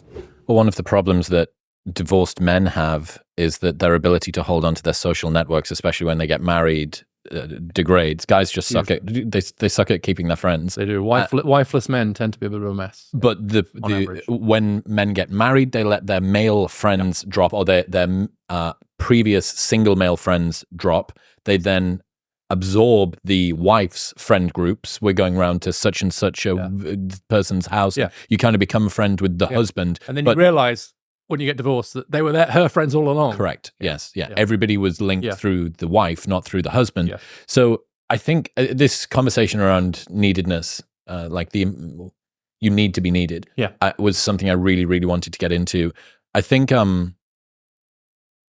very few times, maybe ever in human history, but certainly in the modern world, has anybody asked the question, what does it mean to be a woman in the modern world? What does it mean to be a woman? Sort of the role is kind of, in many ways, for women, both the mothering side or the career-focused side, sort of, I guess, the two main skews that women have in terms of life direction now. Recent opportunities socioeconomically to be independent financially, to achieve qualifications, to do all of those things. This is a sort of a big, novel, shiny new opportunity that lots of women have got. That's evident. Like, I'm kind of liberated, I'm independent, I'm doing it on my own, I'm sort of chasing after these things. Like, that's you're kind of breaking new ground. It's revolutionary in a way. It's sort of frontiering, pioneering type stuff. And then the other side, which is maybe more typically where women have got their meaning from, it's like, as soon as you are pregnant, I need to raise this creature. I'm a mother. I've got meaning. It's this positive thing back and forth. I'm relationally. I've got I've got other mother. I'm allo-parenting with my sister or my aunties or whatever. And, many men, even when they were more important to the running of the family, were kind of cheerily waving from the sideline while the wife raised the kid, especially, first 6 months to a year. Any dad knows that they're kind of just like a spare part that's kind of like a moral cheerleader who's going like, well done, honey. Should I do some toast? Like, is there anything I can do? It's the mother and the child type. A little bit harder than that. You know what I mean? That it's very much mother is the MVP and dad is there as the support animal. That's true. Yes. My point being that I don't think women have had the what does it mean to be needed conversation now in quite the same way that men have. So I'm asking the question in a very long-winded way, trying to identify why you would have this sexed difference, given that both men and women use social media. Women may be more psychologically affected, women in the 15 to 34 age bracket, more affected by it. The only bits of sort of toxic femininity, I think, that really have been raised up by the modern world has been this sort of relational outcasting, bullying that happens online, etc. I'm trying to work out why that would be sexed and what's happening to men. And I get the sense that women have two very prestigious, very rewarding life paths laid out in front of them right now. Whereas men, both of those, the socioeconomic approach and the homemaker approach, have kind of been, there are a little more surplus to requirements in both of those arenas. Yeah, super interesting. In some ways, you could argue that so let's take neededness. I love that term. As this just fundamental need. I have a role to play. I have a role to play. And in some cases, like I have a distinct role to play, right? As me, or as a dad, or as a mom and something. And you take the old version of neededness was like the supply of neededness to women was, we need you to raise the next generation, have the kids and raise the next generation. And the supply of neededness to men was, I need you to kind of raise the money, get the money to raise the family and feed the kids and look after them, right? So there are these kind of old supplies of neededness. And what we've done, I think, with women is to add another way in which they're needed, right? And so the message that a lot of young women will get is like, the economy needs you. We need you in science. We need you in STEM. We need you to be leaders. The role model.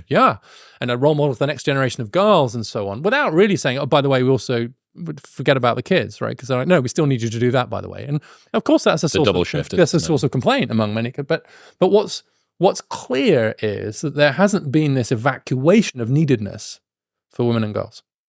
If anything, the message that they're getting is, we need you more than ever, because we still need you to do the old bit. You can do it all. And you know to do this bit. Whereas for men, that old form of neededness, which is through the kind of economic provider model, protector model, has been very significantly, and for good reason, but it's been significantly evacuated. And we haven't really added anything to it. And so there's been an expansion of the domains of neededness for women and a contraction in the domains of neededness for men, for all kinds of reasons that we could get into.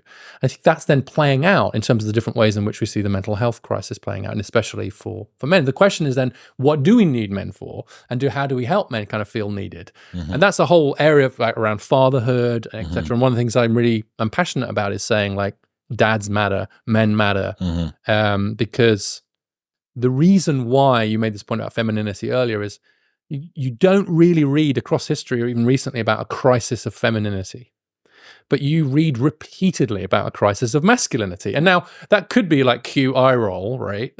But actually what it's telling us is something incredibly important, which is that the role of men has always been and always will be somewhat more socially constructed and validated because of our different role in reproduction, right? Yeah. Like at some basic visceral level, and I've talked to a lot of people. You're more of a Swiss Army knife, whereas the woman is a bit more of a sword or a hammer. Yeah, like we have a few jobs that we have you and you're. Well, what it means is that, like, at some basic level, I think it's embodied that women are needed. I've just got it. Right? I've got it in my head. You'll know this. There's greater male variability, right? Yeah. In males at the tail. Yes, exactly. There's more male geniuses. There's more males with disabilities. There's more male billionaires. There's more that are in jail at the same time and homeless and all the rest of it.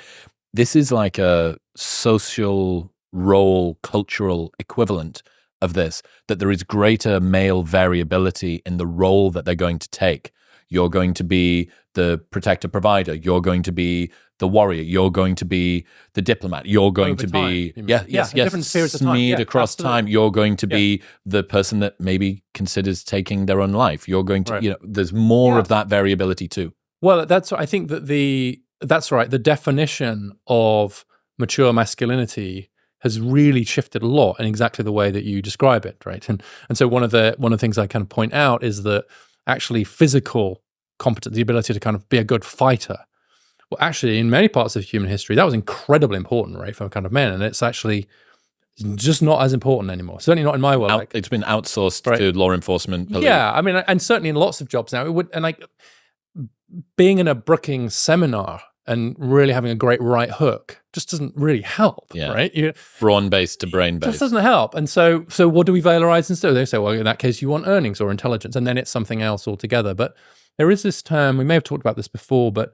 this term cognitive self-complexity. Have you come across that? No. I think you'll like this. And so basically what this is, this idea of cognitive self-complexity is that your view of yourself has multiple sources, so it's complex, right? So yourself has multiple sources of meaning, is basically the idea.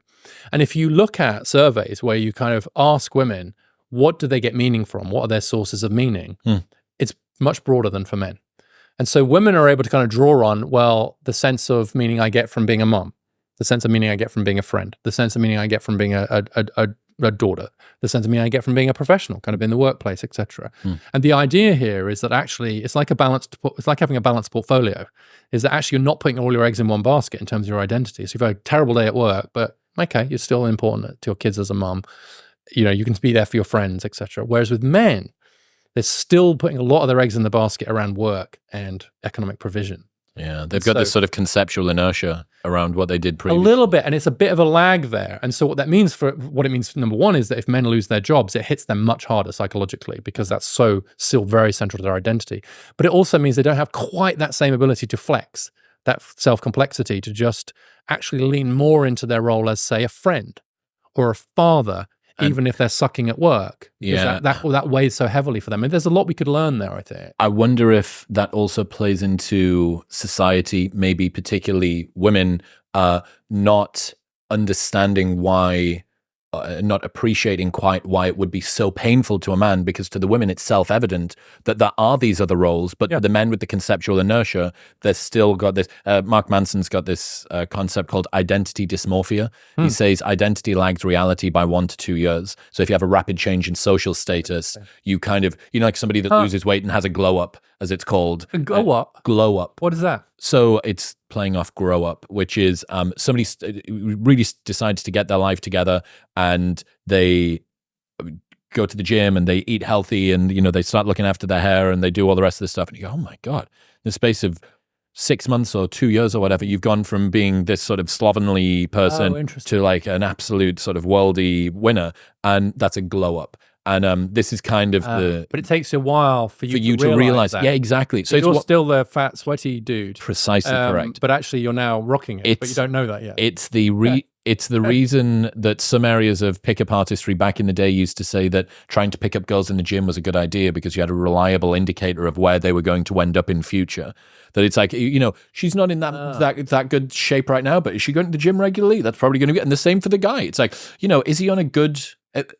Perfect example of this, I think, is why is it that women can be attracted to the starving artist guitar player? There's something like sexy about playing guitar that I don't get, right? That presumably women are attracted to. But it's that, well, he's working hard and he's got talent. That could traject him in future. If this keeps on going, you're almost able to sort of throw out where this person could end up finishing. Yeah. And you go, he could become... Or it's the person that's very hardworking. He maybe doesn't have the status and resources now, but he's got the early indicators. It's this kindling of a fire. Like he seems reliable. He seems hardworking. This is what I think that, especially guys, and especially in a world that's got lots of transactional, transient relationships, casual sex, easy distractions, all the rest of this stuff, dopamine. Guys that are in shape, it is decreasingly being about the way that you look and how your body is going to feel when the clothes are off in the bedroom, and much more. This is an indicator of some underlying mental traits that you have. Yeah. This is your willpower, it's your discipline, it's your fortitude, it's your resilience. You can overcome a pain. That's kind of like sexy in a way. You probably get up at a good time. You can't have, can you be in really good normal shape and also have a fentanyl addiction? That seems quite unlikely to me. You know what I mean? Like it's an outward facing indicator of the mental state. And when you're swimming upstream with that, it's a signal. Yes. Yeah. So, well, actually, that's one of the things that I think there's a misinterpretation of a question in a lot of the surveys, and the misinterpretation is done by some of the more men's rightsy guys, more conservatives, which is the question is something like, when you're looking for a partner, something in a partner, what's their earnings potential, right, is one of the questions. It tends to come up in the top. So Pew does this. I will need to be fact-checked on this, back to our earlier conversation, but I'm directionally right about this. So you said bro science? Yes. Do you know what the academic equivalent of that is? I'm directionally right about this. Wow, I love that. That just You've got your own bro science. I'm in the ballpark. Right? Yeah. So if you don't know the actual numbers, you say it's directionally correct. And so directionally, like Pew does this work, and they ask men and women, like, what are you looking for? What's the traits that you'd most want to see in a potential partner, right? And what they show is that earning potential is always in like the top 3 things that women say they want in a male partner, but not the other way around. And so a conservative interpretation of that is like, women say they want equality, but then when it comes to it, they still want a guy that's kind of making lots of money. And I've talked to a few people about this, and something that a female colleague of mine said some time ago absolutely struck me. She said, that is a proxy question for has he got his act together? It turns out that actually earning potential is a really good proxy for all of the other stuff, right? It's very hard to do well in the labor market unless you're willing to work hard, be disciplined, turn up, have good social skills. You've got tons of externalizing behavior, or you can't regulate your emotions. Right. And she's saying, so that's the closest question in there to has he got his act together? And it turns out that that's what women want, is that they want a guy who's got his act together. And it may well be, and here I'm just going to project my own experience. So it may well be that she says, look, I actually might work best, this is what happened for us, for him to be at home and looking after the kids for a while, right? But when he's doing that, I don't want him to just like forget to drop the kids off and then go home and lie on the sofa smoking. I need his competence. I need him to be on it. I need him to do the doctor stuff, I need him to have the same skill set, just applying it to raising the kids as he would in the labor market. Yep.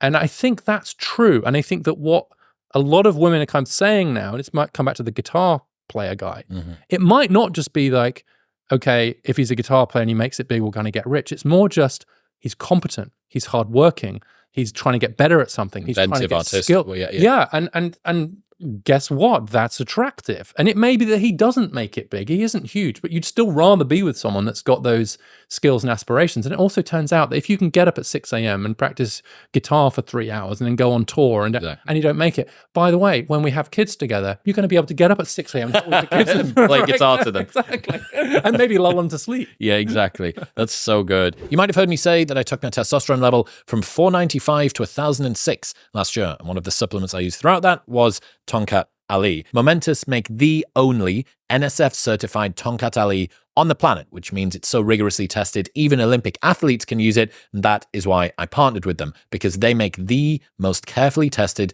highest quality supplements on earth. So if you are not performing in the gym or the bedroom the way that you would like, or if you just want to improve your testosterone naturally, Tonkat Ali is a fantastic research-backed place to start. Best of all, there is a 30-day money-back guarantee, so you can buy it completely risk-free, try it for 29 days, and if you don't like it, they'll give you your money back. Plus, they ship internationally. Right now, you can get 20% off everything site-wide and that 30-day money-back guarantee by going to the link in the description below or heading to livemomentous.com/modernwisdom using the code modernwisdom at checkout. That's livemomentous.com/modernwisdom and modernwisdom at checkout. Going back to the suicide conversation, what else have you learned over the last 18 months at the Institute? What else has been standing out to you? Well, I mentioned already that we've seen this shift in the age demographic, that we're seeing a lot more young men now taking their own lives. We've also been digging in a little bit around other forms of death, like unnatural deaths, if you like, which include suicide, but also include things like drug poisoning. And Is this self-poisoning? This is, you take drugs and you die from the drugs, but you weren't intending to, right? So this is like if you're fentanyl laced right. or accidental overdose. Okay. Yeah, etc. Right, okay. Now, that's a huge problem generally, but it's become a really big problem for men. And the biggest growth we've seen in those deaths from, quotes, unnatural causes, which is drug poisoning, suicide, homicide, car crashes, are like the 4 big ones. Okay. Almost all the growth for all men has been from drug poisonings. And in fact, if you look at the number of men who are dying from drug poisonings this century, so since 2001, you look at the increase in deaths from drug poisoning between 2001 and today is the equivalent to an additional 400,000 men in the US that we've lost. Plus there was 500,000 additional over the top of women's rates of suicide from 1999. Yeah, suicide's also much higher. And then, of course, COVID was much higher for men too. Lost about 100, it'll be more than this now, lost more than 100,000 more men to COVID than women, even though men are less likely to be old, who are the ones who are most affected by it. So, and actually that's what's the life expectancy gap between men and women just grew by a year. And these are the reasons why. But the drug poisoning gap, so that additional deaths from drug poisoning, that's 400,000. And just to put that in context, that's about the number of men that the US lost in World War II. So we've lost the equivalent of a world war in men in the increase in drug poisoning deaths since 2001. And it's almost all been men. And so that's for me, that's adjacent to these deaths from suicide. I still think they're part of this retreat. I still think they're part of this checking out thing. Obviously, to take your own life is the most tragic form of checking out. But I also think that drug addiction, substance abuse, and particularly these drugs of retreat are also part of it. What are the drugs that they're using? Mostly opioids. Now synthetic in many cases. And of course, part of this is a supply side problem because a lot of them now, they're a different quality or they've been laced. Yeah. And so this is just, it's an accident. The person didn't even really know what they were taking. And the quality has been a real issue now. And then there isn't someone with you to revive you. How do you bifurcate this person purposefully took so many drugs that they would take their own life, and this person accidentally took so many drugs that they lost their life? If there's some indication, a note or some sort of message, etc. So there may be a bit of Venn diagram crossover-y. A little bit, yeah. And if anything, it's hard to know for sure, but like if anything, what would be the bias here? I think the bias would probably be against declaring it a suicide. So yeah, I would say generally speaking, the stigma will be higher there. And so it could well be. Not everybody writes a note, or, some people just decide to be a little bit riskier because, oh God, what does it matter? Nobody needs me in any case. I can just enjoy the evening. Yeah, it's a little bit like the idea of a kind of unintended pregnancy. It's like there's always a bit of a grey area there, right? Yes, and so I think in this case too, there's a bit of a grey area.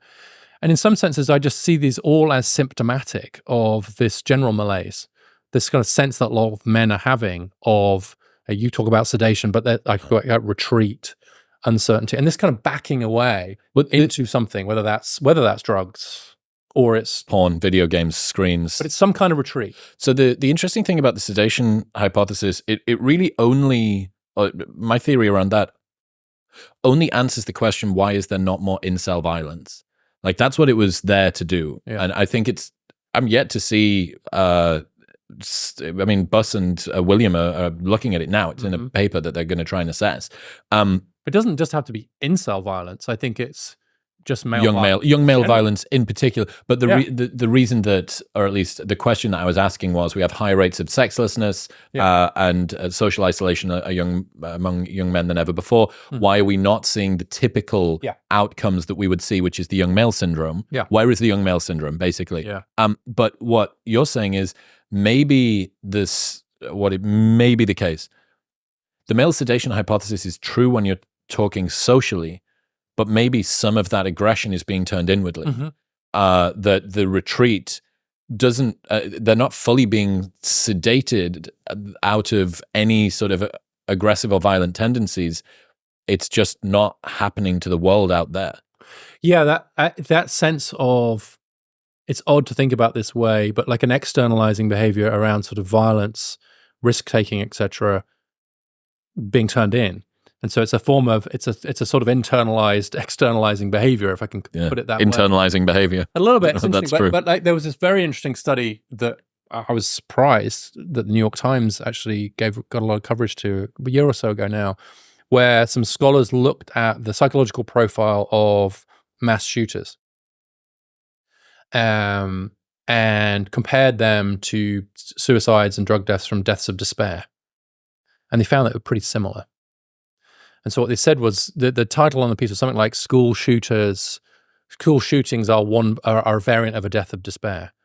Most of those, a huge proportion of homicides are also suicides. So suicide is a huge thing. Thomas Joyner does a lot of work on this. But in almost every case, like the people who are these mass shooters, they're not trying to survive themselves. Oh, it's kind of like a death by cop, but I'm just going to take some people out with me. Yeah, so they're going to kill themselves or allow themselves to be killed. But what was interesting about it was the reason I thought it was quite courageous to kind of cover it was because like anything that attempts to sort of explain that kind of behavior, which in any way is related to something that's happened to that person's life, they're despairing, they're lonely, they're whatever, runs the risk of potentially saying, every young man is a potential mass shooter, which is a line of argument that I fiercely dislike, but also kind of excusing it is the fear that people are going to have. Like, and this is again part of this problem where explanations are very often mistaken for excuses, and of course they are. Analysis is not justification. Right. That's actually a better way. That's actually a better way to put it. I had to. There's an episode that everyone will have seen by the time that this one goes up, where I had to roll back my my accuracy budget, my precision budget. I'd veered outside of that, and in that, I had to say, look, just because I talk about something doesn't mean that I'm supporting it, reinforcing it tacitly, or explicitly saying that this is something which is good and we should do it. But yeah, the conflation of analysis and justification a lot of the times is one that we need to separate out. Yeah, but I do think it's interesting to think about, like, when men are in trouble in one way or another, feeling unneeded, feeling lost, feeling hopeless, whatever it is, like, what happens then? And I think that you can see it happening this in various ways, and it could be acting out towards others, it could be acting out towards yourself in terms of the risk taking. Callous disregard for your own drug ability to deal with it. Exactly, because it's like, well, like if it all goes wrong, brilliant, yeah. What am I losing? What have we got to lose? You're a new father of your second set of twins. Who's going to care? But that's also interesting if you look at the criminal justice stuff. Is like actually the prospect of becoming a father has a big impact on men's kind of propensity to kind of commit crimes. It seems to just really affect them because it does signal to them, you know what, someone's going to need you sometime pretty soon. Neededness. Have there been any formal studies on neededness? Is this even a defined term yet? It's a complex psychological trait. I don't know of any. It's one thing I want to dig into, and I was really there'll be a lot of psychologists listening. So if someone wants to try and do a little bit of work in wherever you are on your lab on neededness, yes. I mean, I'm sure it'll be one of those things where I just haven't looked. There's actually a term for it, and me and you. Well, do you know actually there's a term in math? Weirdly, some weird statistical thing called neededness. But I was struck by do you know Arthur Brooks? He's at Harvard now. He's been on the show. Okay. Yeah, he wrote this story about this, and it really affected me. This was years ago now. This guy who'd just been in prison, and he was chatting to Arthur, and he was part of this rehab program, employment program to help kids, men who'd been in prison. And this guy's had his phone buzzed, and he looked at it, and this guy started tearing up. Prison guy. Yeah, this prison guy. He's now out and he's in employment, right? He just got out of prison and he's in this place, and Arthur's talking to him because he's interested in this labor market thing, like this guy that's hiring former prisoners and how's it working. So Arthur's just interviewing him. And this guy looks at the phone, starts getting tearful, and Arthur says, is everything okay? Like, has something bad happened? And the guy went, no, the opposite. And he just showed Arthur the phone. On the phone, it was just his boss. And it just said, hey, Bob, as soon as you can you get over here? I really need you. And Arthur's like, sorry, yeah, what? The guy's, he needs me. I've never heard anyone say that to me before. And I just think that's that moment where that guy was getting tearful because all his boss said was, I need you. And it's taken this ex-con into this tearful space because he's like, wow, he needs me. I have no idea what it was for, whether it was to come and clean up, but it didn't matter. This guy that had this journey, in that moment, he felt like there's another human being out there who needs me. And that's just like, isn't that, that's so powerful. And I think for those of us who've maybe been fortunate enough one way or another to most days to have that feeling of kind of knowing, right, that someone there does kind of need you, it's very easy for us to kind of imagine what it's like to not feel that.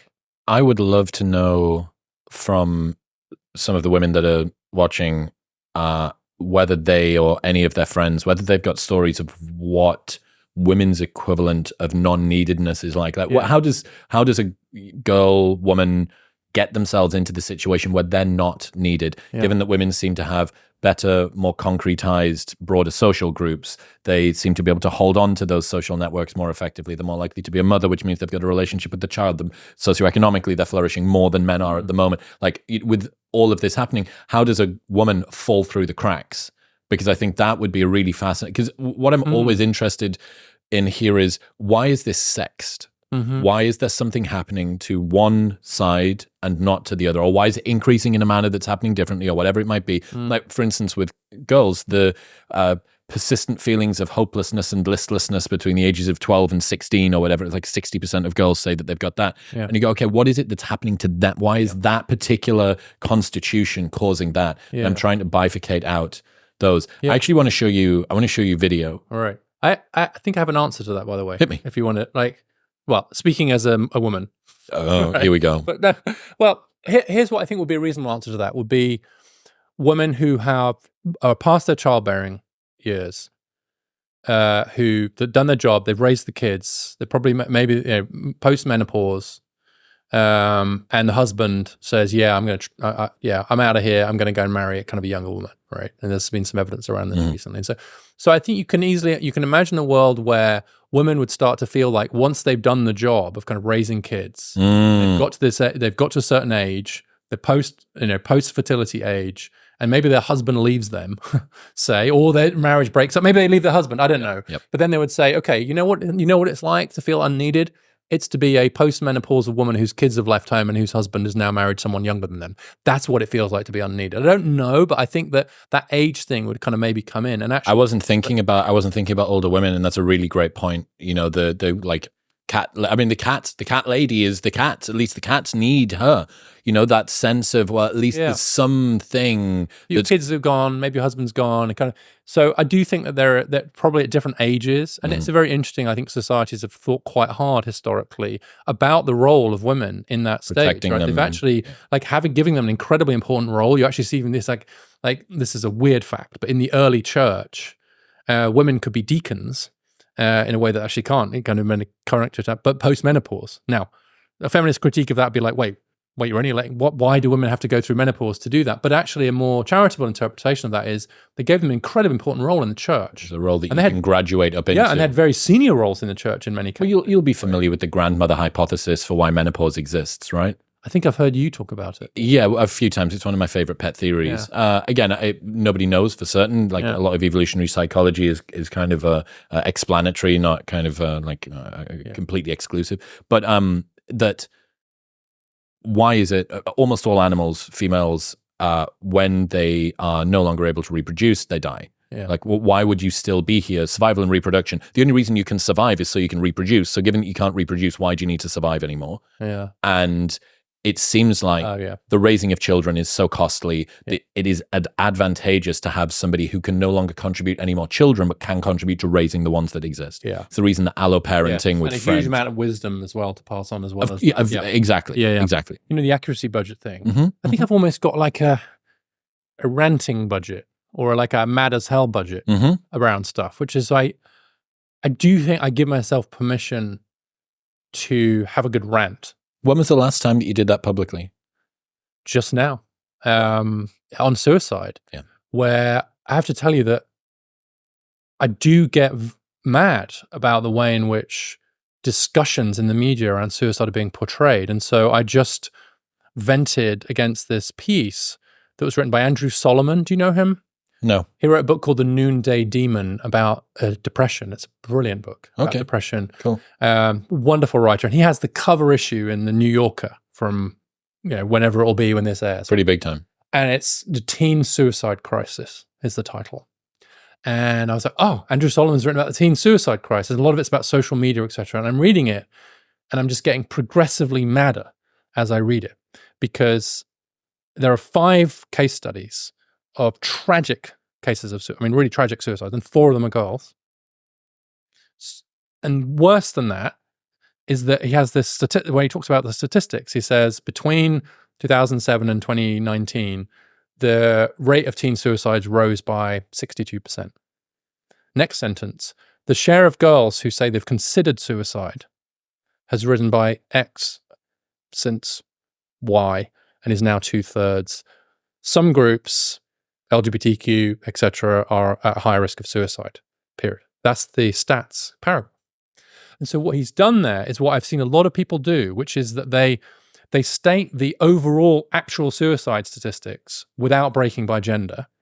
They then take some of the more subjective self-reported measures about sadness, considered suicide, etc., and they break them by gender, leaving the reader with the impression that the teen suicide crisis is much worse for girls than for boys. In fact, of 5 teen suicides, 4 of them are going to be boys.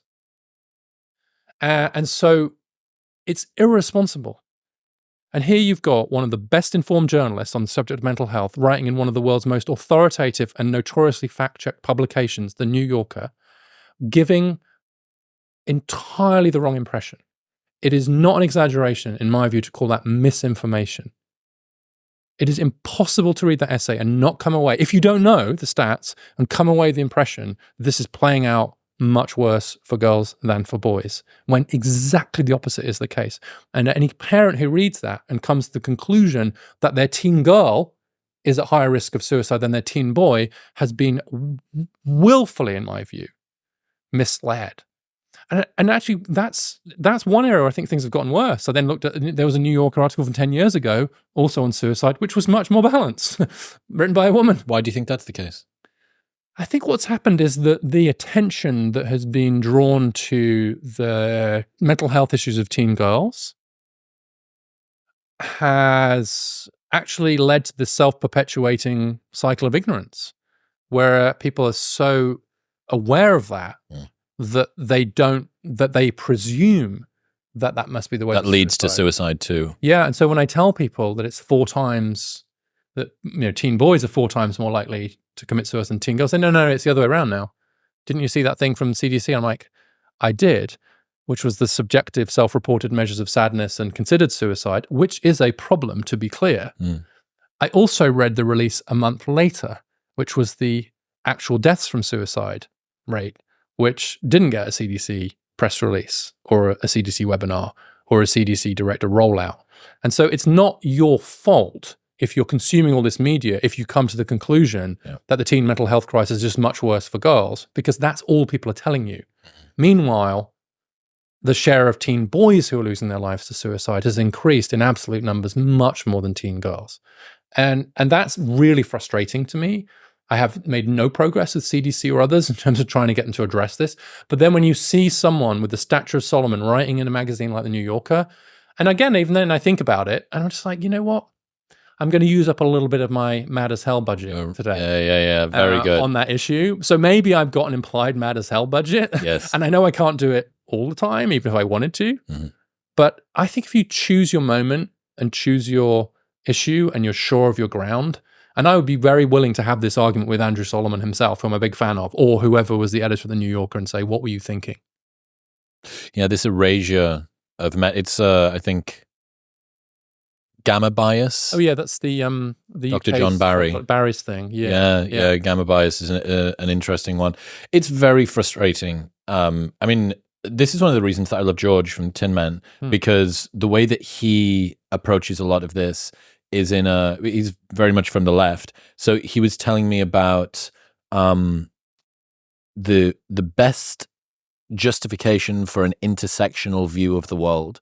So intersectionality has just become this sort of catch-all term for, well, it means that you're a lesbian, but you've also got a gluten intolerance, and your great-grandmother once went to like India or so. You know what I mean? It's like that's a very peculiar intersection, but yeah, I know. But it's the point being that there's sort of these intersecting hierarchies of minority and so on and so forth. Yeah. And he was saying, well, you have a male, when men get sentenced, they get higher sentences than women do, and black people get higher sentences than other races do. Yeah. And when you get black men, it's a multiplicative situation. Same with school exclusions, by the way, exactly the same pattern. So just thinking about, this sort of reverse here, where you've got the erasure of the group that needs it the most, that talking point. This is the one that could do with you actually bringing this point up. And it's sad. It really is, especially when you're talking about suicide. Yes. Because it's it is the most terminal final of them all. Let's not dick about with the stats. And it has such consequences for everybody else behind it. It's so interesting to me that, like, when I've talked about this kind of publicly, a number of, like, there was a woman who I'd worked with for quite a while. And she saw me, I think it was on Morning Joe or something, and I talked about this. And I said, look, 40,000 men a year and rising, that's about the same as the number of women we lose to breast cancer every year, right? So this is a big number, and it's going up, especially among young men. And she just emailed me afterwards, and she said, I'm so glad you're doing this work. I've never told you this, but I lost my son to suicide. And we're not talking about it enough. And this is a woman, she's like very feminist, made it to the top of her profession, but still like, and I can't believe we're not talking about this very much. And she just said, thank you. And please don't share this with anybody else. I'm not going to know who it was, but and you get that quite a lot where with something like this, it's huge. And also, Because the loss of a life to suicide has these ripple effects in just the whole family and kind of community around them. How did I not know? It's just the guilt and the blame and the. Tell you what's I don't know whether you've come across much of the social penalties for suicide literature. There's some interesting stuff in there. I'll send you once we're done. So one of them is that a study was run where they asked people whether they would hypothetically get into a relationship, and there was two different cohorts of people. The first one was somebody who right now had cancer. Mm-hmm. The second cohort was somebody who in the past had attempted suicide. And on average, people choose the person who right now has cancer over someone that previously attempted suicide. Wow. The argument being that there is a kind of like a social antibody response to somebody that does it. It is so catastrophic to the tribe, to the social fabric, to all the rest of this stuff that we do as much as we can. You know, even depression in many ways is seen as a potential precursor in some ways, or a warning sign. Exactly. Not only a warning sign to everybody else, but it's also your own defensive mechanism, because your listlessness actually in many ways stops you from doing the thing that you're going to do. One thing, I sort of say, got a million fucking videos that I need to show you. Okay. Before we get into that, again, what is true about the sort of meme, the cliche, the stat that's been thrown around for a long time? Women attempt suicide more than men. Men take their own lives more than women. Have you started to break this apart a little bit? Because I'd love to get the real data. It's basically true. The question then becomes, what's the data source that you're using to measure attempts? And the criteria. How do you define an attempt? Yeah. And this is difficult to talk about, because if you even hint that there's something softer about that data, then you might be mistakenly construed as diminishing those mental health problems. But I would say that it seems true, and people then say, well, it's about the choice of method. So it is true that men are much more likely to use firearms in the US. But it's also true that the gender gap's pretty similar in the UK, where there are no firearms. So that doesn't explain it. What happens, it seems, is that when men attempt suicide, they select a much more decisive method, one that is very unlikely to fail. Right? Fail is a weird word. This is hard to talk about, and I want to acknowledge that we will have people listening to this and watching this who may be having some of their own feelings about this or have experienced it and so on. So, but I like the way we're talking about this, which I think is with the right degree of empirical evidence and empathy. Mm-hmm. But it does look like men are kind of there's a more decisive method, whereas with women, it's much more likely to be something less obviously decisive. What are the cutting or pills? And what are the top male methods in the US? It's firearms. And what about in the UK? I don't know. That's a good question, but my instinct might be something more like a high offer. I mean, again, I'm not sure we should talk about this, but you can imagine like various methods that are just pretty decisive. Right, understood. Yeah. The lethal force is a bit more. Yeah, but the gun is like pretty obvious. I wonder whether, I mean, this is again, I'm really, really getting into bro science territory here, but I have heard some stuff around the cutting for women being their equivalent of a cry for help. That the cutting is it's by design, it is on the outside. Yeah. That maybe this is a please, somebody step in.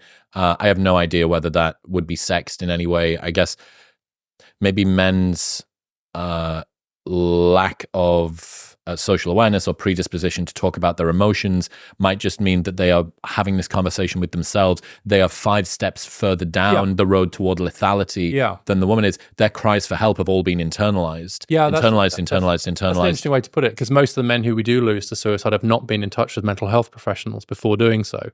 And so it very often comes as a real shock to people. It's not like they sort of, well, he's been struggling. You didn't see it coming. Yeah. Whereas that's much less true for women. And so the difficulty around the kind of cry for help thing is it makes it seem like lesser than, and it's not in any way. It's a bad term. Yeah, that's right. I think the terminology is not helpful around that. It's also worth saying that in quite a lot of these surveys, it's self-reported. And so it's sort of people will report that they've attempted to take their lives. if you go to hospital for something that's got involving drugs, was it an attempt? It depends. Honestly, it boils down to whether the doctor codes it as such in terms of the statistic. Was that overdose coded as a suicide or as an accidental? And how many pills do you have to take for it to have been considered to be? No note, but he'd been a bit sad for a while and he hadn't shown up to work. Yeah, it's just harder to interpret the attempt data. And one of the reasons whereas the suicide data, if anything, I think is likely to be understating it because of the stigma. And so if a death has been clearly defined institutionally and legally as a suicide, then you can be pretty sure it was, right? They're not going to miss the high bar. They're not going to misclassify the other way, right? So you're going to get a lot more, false negatives and positives, around that. And so I think that the kind of hard data on suicide deaths is that's the best measure we have available to us for what suicidality, because it's the ultimate expression in some ways of suicidality, which isn't to say that considering it, having think about it. But the other thing is that, in many of our own lives, I can think of someone very, very close to me who, he described to me driving home from work during an incredibly difficult time. And night after night, there was one place where he knew that if he kind of just drove in a different direction as in the UK, that would be it. And how often he thought about that, and it came into his head, and he had kids, and he didn't, but it's night after night that he would get to that point on the road. And just just that. Talking about diminishing and the sort of erasure, which is a very popular term that's used, erasure of past suffering, so on and so forth. Yeah. What do you make of the Harris-Walz's campaign around the struggling groups that they're trying to bring into their camp and the ones that they've missed off? Well, I find it interesting that this election, which was, I think, supposed to be about women's issues, and now we have a woman at the top of the ticket on the Dem side, has actually become, in some ways, a bit of a contest about men and masculinity. And that's partly because you see this gap opening up in voting intentions, at least among young Americans, especially with young women being much more likely to be on the left now, and young men, if anything, somewhat moving to the right. So it's become something that people are really talking about a lot, what's happening with men. And then, of course, because of the way that the Republican Party has really lent quite hard into lots of kind of men's spaces, and also just a certain affect, right? In some ways, the data point I like best on that is that in 2016, Donald Trump was introduced at the RNC by Ivanka Trump. In 2020, he was introduced by Ivanka Trump. In 2024, he was introduced by Dana White. Yeah. I couldn't remember if it was Dana White or Hulk Hogan. No, Hulk Hogan came on later, but Dana White. So okay, so from Ivanka Trump, right? And so that's not subtle, right? That's a kind of clear bid, I think, to be the quotes men's party. Whereas the Harris-Walz campaign are betting very hard on winning off with women's votes, not least since Dobbs, reproductive rights being a huge part of the agenda.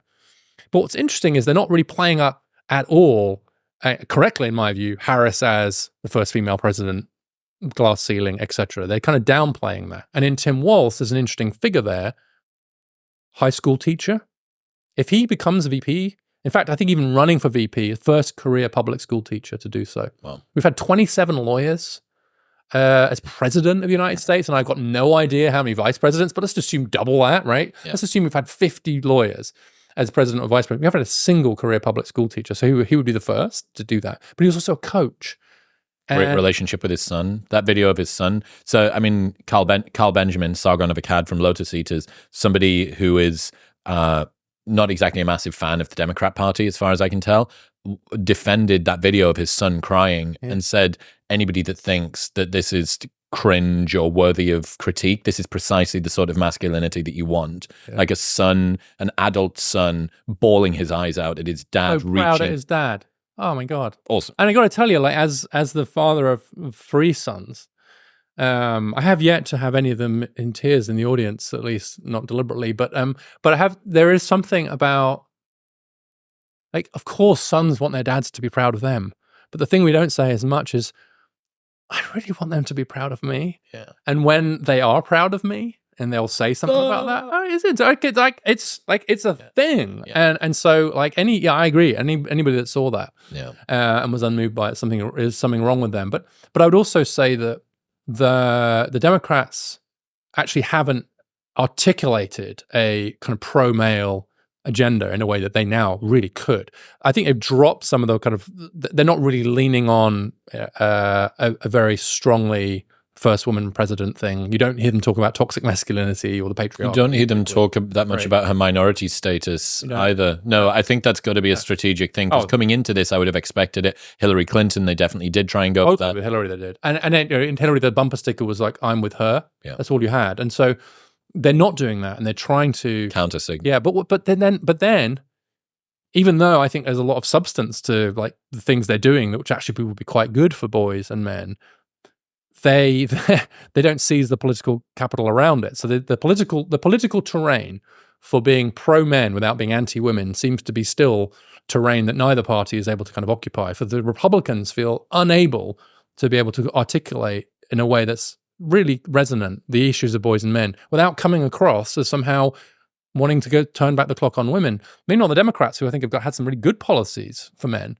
can't talk about it. And I'll just say, I'll take an example of something that will, the reason I'm hesitant about this is it risks sounding really trivial, but I think it speaks to something deeper. So the Harris-Walz campaign just put out their opportunity economy paper, which talks a lot about jobs and inflation, all the stuff you'd want them to, not about identity. It has 7 images of the candidates interacting with a voter. In those 7 images, guess which demographic doesn't appear once? No men. Not a single man.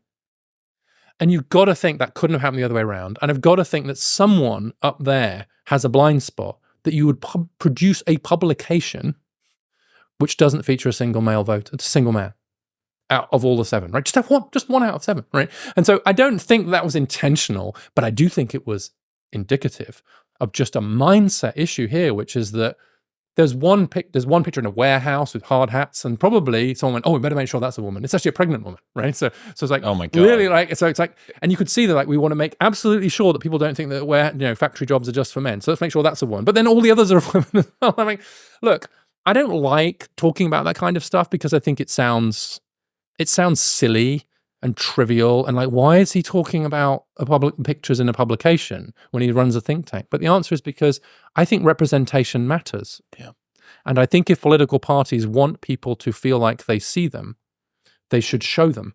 Well, if we look at it is really funny. Someone brought this up the other day, a lot of criticism around Kamala Harris going on Call Her Daddy, very sort of female-focused podcast, biggest female podcast in the world, female Joe Rogan, and basically saying, well, look, what are you going in there for? How many Call Her Daddy watchers do you think were like, oh, I was going to vote for Trump, but now that I've seen Kamala Harris on Call Her Daddy, it's really going to change. Is it quite liberal? I mean, it is. It's I would say pretty liberal. It's like Hollywood, so whatever that is, which is probably pretty liberal. Okay. But I mean, the primary talking point on that was women's bodies and abortion. You think she was preaching to the choir there? Right? I mean, absolutely. But then on the flip side of that, like Trump going on Andrew Schultz's show, Theo Von's show, Sean Ryan's show. I would guess Sean Ryan has maybe 98%. It's a sort of military veteran podcast, 5-hour episodes about the Battle of Fallujah and stuff like that. It's like not a massive, like the most Trump like cohort that you could think of. So it kind of got me thinking, because they're not stupid. The people that run these campaigns aren't stupid. And so I wonder what they're doing. I wonder whether they're going on so that they have a warm audience and a warm host who is forgiving and largely on their side, so that it's just a good press opportunity and they can tick the box of, I did unscripted interview. I'm wondering whether or not they actually genuinely feel like they need to shore up this base. I'm wondering whether or not they think that if they tried to do it in the other direction, that it would just have no impact and there's the potential for them to come across as being silly. So I'm like really trying to sort of, this is my world, right? I'm thinking, right, okay, what would happen? You know who I really wanted to bring on the show? I really wanted to bring the 2 VPs on. I really wanted to have separately. Yeah. I really wanted to speak to them separately. I thought that would be interesting. JD and Tim would have just been like, in some ways, actually more interesting than the 2 people that were leading, because their debate was way better. And certainly on this question about the role of men in society. I mean, they're both very interested in it. And JD broke whatever it was called, the beard ceiling. Did you see this? Right, I did. Yeah. So this was one of the clips. That means you could run. I couldn't be president, right? Because you're British. I couldn't.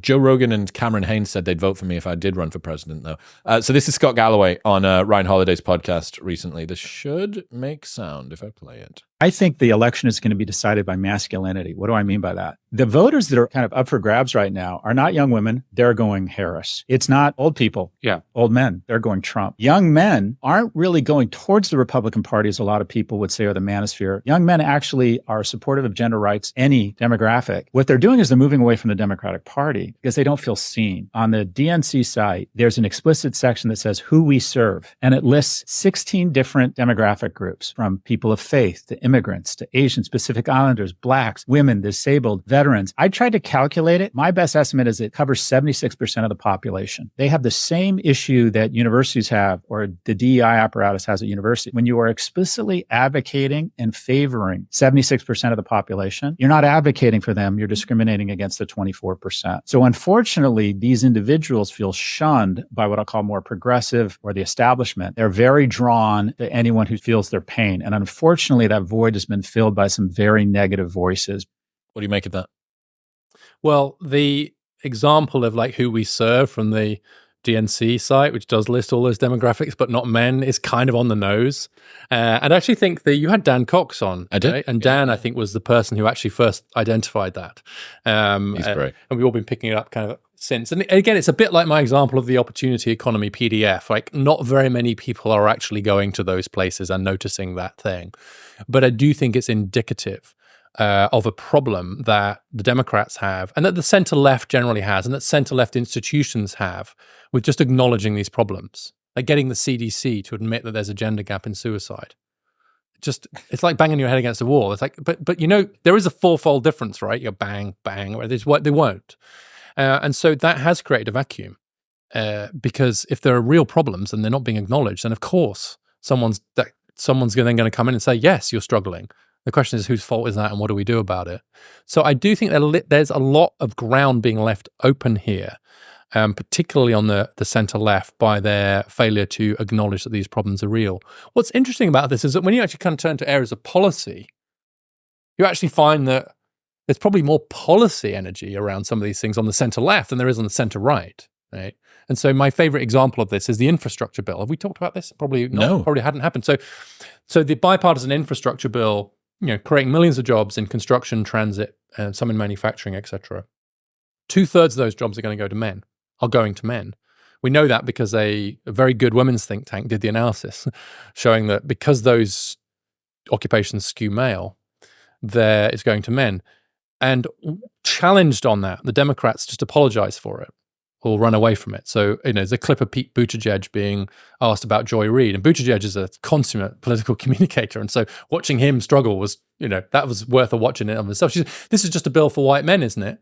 And what he should have said was, well, it's a bill that will help working class men, but actually it will help black and Hispanic men at least as much as white men, Joy. And you know what? Given the recent economic trends, I actually don't think helping working class men is necessarily a bad thing.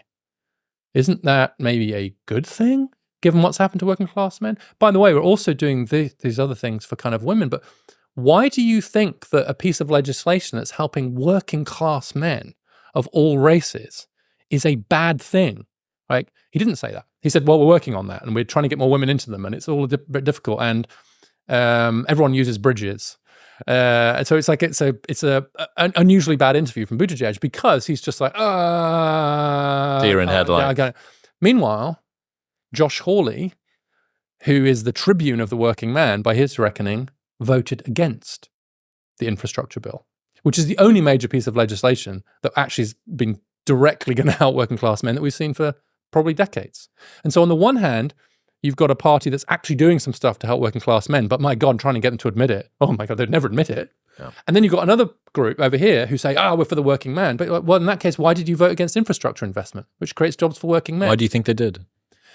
Hawley would say it's because there were like conditions attached to the investments, which he would say were the part of the woke agenda, etc. And I don't want to say that his arguments against it were entirely without merit, but nonetheless, here you've got this bill. It's for the working guy, right? Above all. and one side won't take credit for it and the other side won't support. Isn't it funny? I mean, it's still the same in the UK as well, but especially being two Brits now living in America, the complete blindness to any kind of talk about class is mind-blowing to me. You know, we have a term in the UK that gets used an awful lot and is almost entirely absent from the American lexicon, which is posh. Posh. Talking about, so he's a bit posh, isn't he? Yeah, he comes Would you say that about me, Chris? You're a little posh. Yeah. I would say so. So I've got a trick that I've been able to play. I probably can't do it with you. I'll get it wrong. But there's a trick a couple of times where I've met another British person in Austin, if we're at dinner or a party or something like that. And I'm like, just give me a second. Just talk to me a little. Just say something. You don't even need to talk about you. And I'm like, private school, like North London. They're like, yes.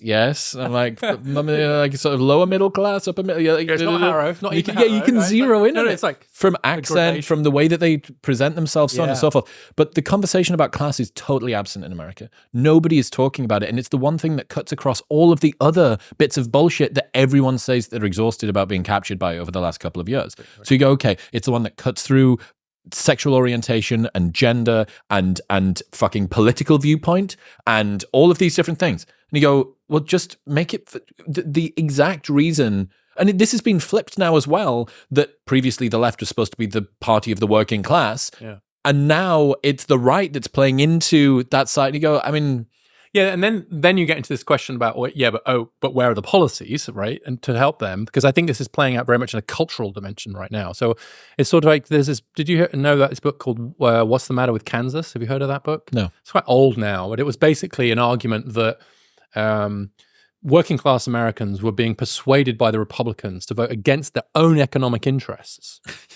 By gaslit through culture war issues, especially abortion. Right. So that's the argument. Interesting. And there's a little bit of this going on here, I think, around this whole debate about gender, because Scott's exactly right in that clip you just showed, that there's no strong evidence that young men are less supportive of gender equality than they were, or than older men. I just did my own analysis of the General Social Survey with Alan Downey, and that asks a bunch of questions like, female president, female boss, society would be better if women stayed in the home and men did the earnings. These questions I've been asking for decades. And the trend towards gender equality on those views continues, including among young men, right? And so I don't see any strong evidence that there's this sort of shift against gender equality. And so that's why the framing is correct, I think, that it's less young men especially becoming enthused by a reactionary anti-female agenda. I don't see any evidence of that in any serious numbers. Of course, online and what I actually think is closer to the truth is that a lot of these young men just feel a bit politically homeless now. They don't feel that welcome on the left. That's for sure. And that's been really growing over the last few years. And given some of the stuff we've been talking about, I don't think that's crazy, right? They get a lot of sense of like they're the problem, not that they have problems. They know what not to do, but they don't know what to do. And they're kind of over it, is my sense of it. But they're not stampeding over to some sort of, massively reactionary turn back to the 50s agenda. They're not. They're just like, that means their votes are up for grabs now in a way that they were not previously. That was the most interesting thing that I learned when Dan came on the show. People should go back and listen to that episode. Yeah. It was really fascinating. Yeah, he's fantastic, I think. And what he taught me was that men, especially young men, are more likely than any other cohort to say that no particular political issue is important to them. Yeah. So it's very much just checking out. Disengagement. Yeah, exactly. Yeah. It's not going left or right. It's going back. Yeah. Like this way of it. So you've used a term a couple of times today, and so have I, this sort of zero-sum view of empathy. Just dig into that a little bit for me, sort of how you think of it and conceptualize it. Yeah, and of course, gender is only one example where this can happen. You can see it around immigration and various other issues. But the basic idea that like for one group to do better, another group has to do worse. Right? There's only so much of something to go around, whether that's money or empathy or political capital or whatever, right? And so what that means is that if I successfully convince you that we should spend more time and energy and political capital and invest on boys and men, that means, by definition, we're not going to be spending as much time kind of caring about women and girls. Right? And that fear that it's zero sum means that if you're on the side that stands to potentially lose out, then of course you're going to oppose moving toward, even if you agree with my stats, even if you agree with everything that I've been saying here, you're like, yeah, but there's still so much more to do for women and girls that we just can't be distracted from that, right? And there's only so much to go around. In fact, I did an interview with Ezra Klein from the New York Times, and he reposted it about a month ago. And in that, he said there is this sort of feeling that people have that there's only so much empathy to go around, right? And so if we start wasting some of it on the guys, there'll be less for the women. He's like, but that's not how empathy works, right? It's like saying to a parent who's considering having a second child, it's like, well, should you do that? Because, you know, you only take some love away from the first one. Do you really want to love the first one 50% less, right? It's as absurd as that. But it does play into this debate quite strongly, where people genuinely fear that if you do pay more attention, you pile on the gas a little bit around the boys and men's issues, which I believe you should, that means doing less for women and girls. And as a general proposition, that's just entirely false. We're perfectly capable of doing both. I had a chat with Christine Ember, who wrote that, you know... She's on my board, by the way. Is she really? Yeah, she's shit hot. I mean, she's got to be writing a book off the back of that thing, surely. She should do. If she's not, she should go and do it, because she was great, and I loved the conversation with her. Yeah, she's so I wrote a little essay after that. So I'm going to read you this short diatribe about the zero-sum view of empathy. As a caveat, this is part of my rant budget from 18 months ago, okay? All right. So it may not be... So we can't claim it against your rant budget from today. I've already paid it. I've already paid it. This was... the IRS took this off last year. Got it. Publicly trying to work out why men are struggling is largely a thankless task. This is a zero-sum view of empathy. There is an assumption that any attention paid toward men takes it away from women or some other minority group who is more deserving. After all, haven't men had it good for long enough? Maybe they should just suck it up for a while. But empathy does not work this way. It's not a limited resource. Recognizing the plights of men does not ignore the plights of women. And ultimately, women end up suffering in any case, as it's this increasing cohort of apathetic, checked out, and resentful men who contribute to the exact lack of eligible partners that women say they're struggling with. Women posting boo-hoo, poor patriarchy sad, whilst also complaining where are all of the good men at, is mating logic seppuku. If one sex loses, both sexes lose. Male blame is something else I see a lot. A common question is, why don't men just do better? Surely they can try harder in school, employment, and health. Chop, chop, men, hurry up and stop being so useless. Well, no other group is told, when they suffer with poor performance or accolades in the real world, that they should just pull themselves up by their bootstraps. We don't tell any other group to talk about their problems. Instead, we spend billions in taxpayer money and private charity to set up committees, departments, campaigns, and funds to solve the problem. In simple terms, if a woman has a problem, we ask, what can we do to fix society? If a man has a problem, we ask, what can men do to fix themselves? It's a blatant double standard, and people who are unwilling to admit to any structural disadvantages faced by men are standing in the way of us solving the problems that are hurting men and also the potential wives that they should be viable for. The problems are not in men's heads, but out there in society. We should not gaslight men into thinking they can solve these problems by being less masculine. If the patriarchy is so powerful, why aren't men flourishing more?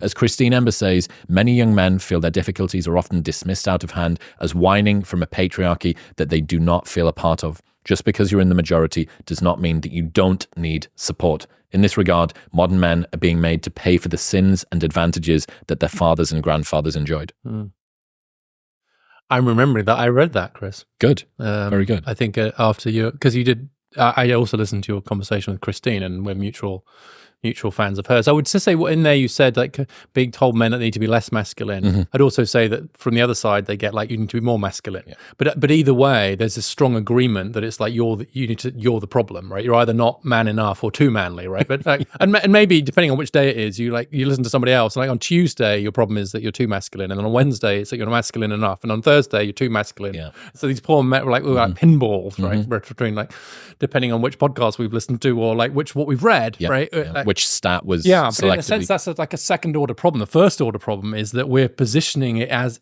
about you and about you as an individual. And one of the things that I probably have found maybe the most gratifying thing about my work is the number of people that have said, thank you for framing this as a kind of broader issue and not just a problem with me or my son or my brother, right? This sort of like, rather than saying kind of what's wrong with him, we can say, well, what's wrong with schools, right? And too often the problem has been that, like, let's say a boy is struggling at school, we treat him like a malfunctioning girl and then try and fix him rather than fixing the school. And as you say, like, one of the big lessons, I think, of recent years has been not to do that. And I had this argument with someone recently about mental health care and men not seeking mental health care as much as women do. I think there's all kinds of reasons for that. The cratering share of men in those professions might be one factor, which we've done some work on. But even if it's true that men seem to find it a little bit harder to ask for help, say, in terms of their mental health, right? We could either have a 1,000-year argument about whether that's nature or nurture and what's going on there, or we could just do something the hell about it, which is, in that case, how do we help men to help get more help? How do we make sure that our mental health messaging is kind of more pro-male friendly? How do we do outreach programs? And what do we do? And actually, I thought the equivalent was, in the labor market literature, there's this evidence that one reason that women sometimes end up being paid less than they arguably should is because they don't ask for pay rises. Yeah. Right? Yeah. They're less disagreeable on average. Right. And so, it's very hard to find someone who will say, okay, one of the reasons women earn less is they don't ask for pay rises. He says, well, that's their fault then, isn't it? They should just ask for it. If they don't ask for it, they're not going to get it. Boo-hoo them.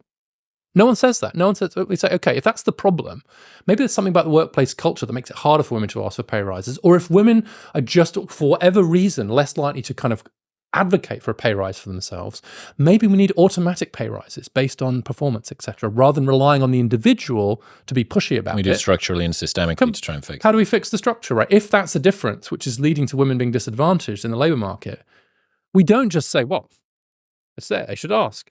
But we do that when we say, why don't men get help from mental health professionals? We say, well, yeah. This has been a topic that's come up an awful lot recently. What's your opinion on therapy for men, the relationship of men with mental health care and therapy in particular? I don't know. You probably ask the question more specifically. Yeah. So there is an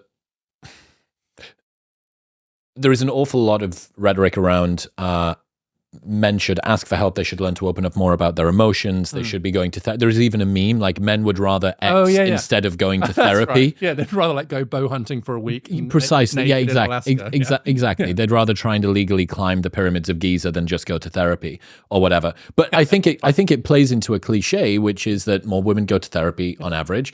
Have you looked at any data around the effectiveness on mental health outcomes, on happiness, on all the rest of that stuff for men? And when it comes to mental health interventions from that side, therapeutically, I guess, what have you learned anything? Yeah. So what I've learned is that for all kinds of reasons, the whole field of mental health is less male friendly than female friendly in various ways. And again, that's at the average, and that's a sweeping statement. So let me justify it. Number one, directionally correct. Is directionally correct. Number one, the survey instruments we use to pick up measures of mental health miss some of the more male-centric ones. So, and I'll plug some AIBM pieces here. But Lisa Demure, who's a very well-known psychologist, points out that the surveys that CDC use on mental health, they capture information on internalizing behavior, but not externalizing behavior. So they literally miss one of the ways in which you might see boys suffer more. So we don't measure it as well. We don't capture men punching walls and stuff. Right, that doesn't count. Or if that counts, this is antisocial behavior or something. But there's literally the question is not there in the main youth risk behavior set. So that's number one. Number two is that as the mental health field just becomes more and more dominated by women, like men aren't represented. And so to the extent that it helps to feel represented by any kind of particular profession, the fact that it's getting harder and harder to find like a male psychologist or social worker or counselor, that doesn't help. And also just culturally, you're going to get into a space where you have a profession that's so dominated by one gender or the other. It's almost impossible for that not to be more sensitive to the particular expressions of mental health problem or to speak the language. It's just, I think that's one of the reasons I worry about male teachers, etc.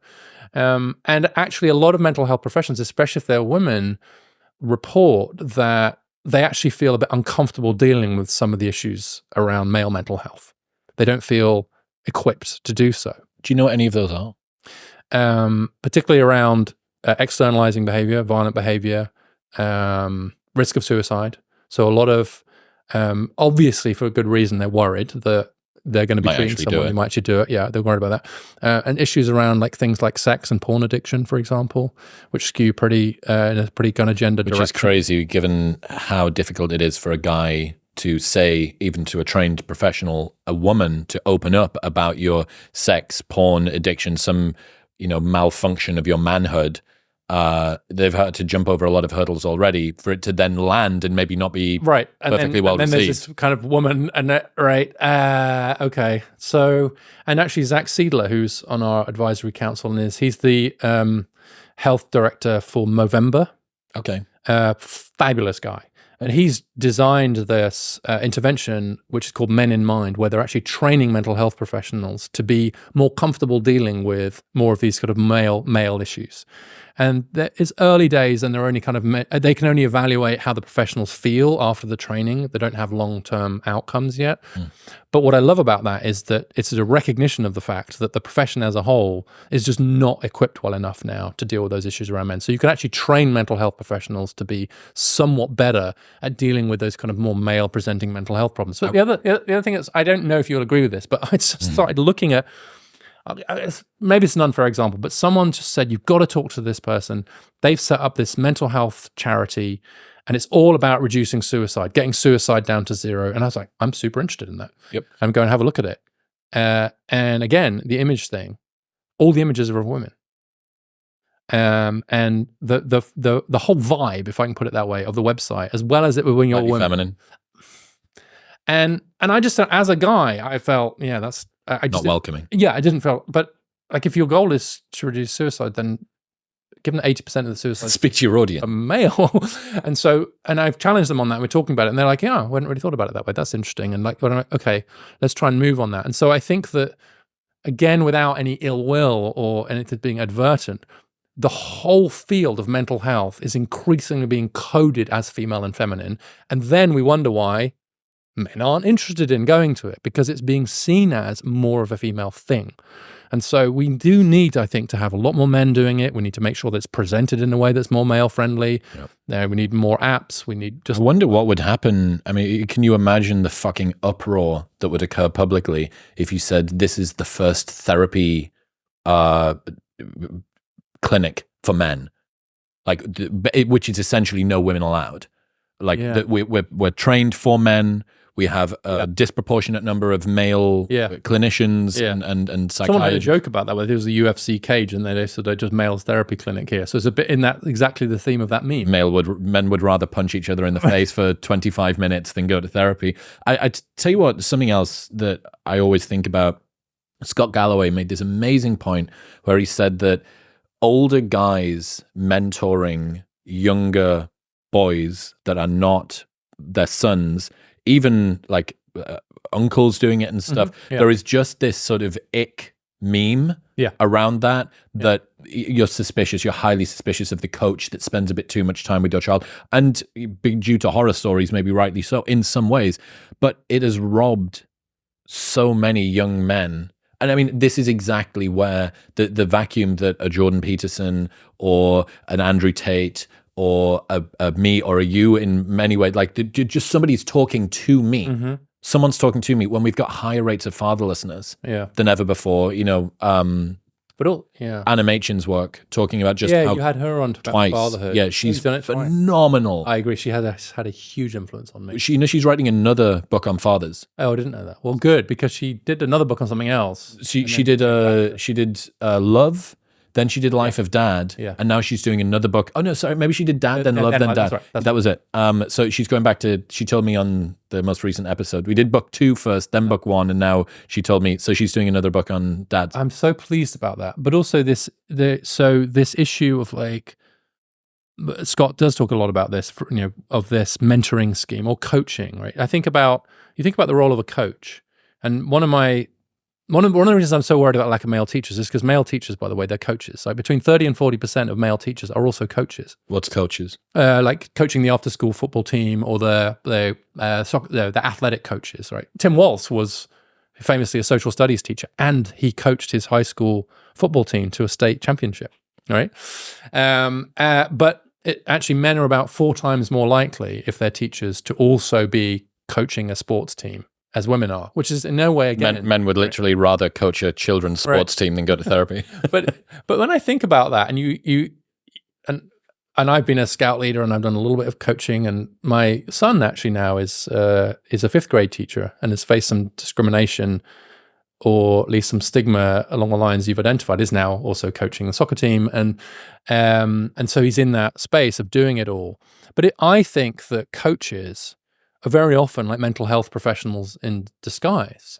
Right. And one of the reasons why it worked, by the way, is because it's shoulder to shoulder. And I know you've talked a lot about this, and which is like you're on the bench and you're chatting, how are things going? Oh, how's everything all right at home? You're kind of chatting, and because it's not threatening, you're just on the bench and you're chatting, right? And so maybe that creates an environment where it's a bit easier for boys, especially, to open up to a trusted. It's the children's equivalent of the Men's Sheds initiative. Yeah, like you're there with coach, and he's chatting to you, and he cares about you, and the same thing. Right? The same thing is true now. So pickleball, I'm the most Austin man ever. Yeah. My new sport of choice. Yeah. Playing pickleball. If you and your friend, you start with what's called dinks at the net. So you're just doing the little sort of warm up over the top. Yeah.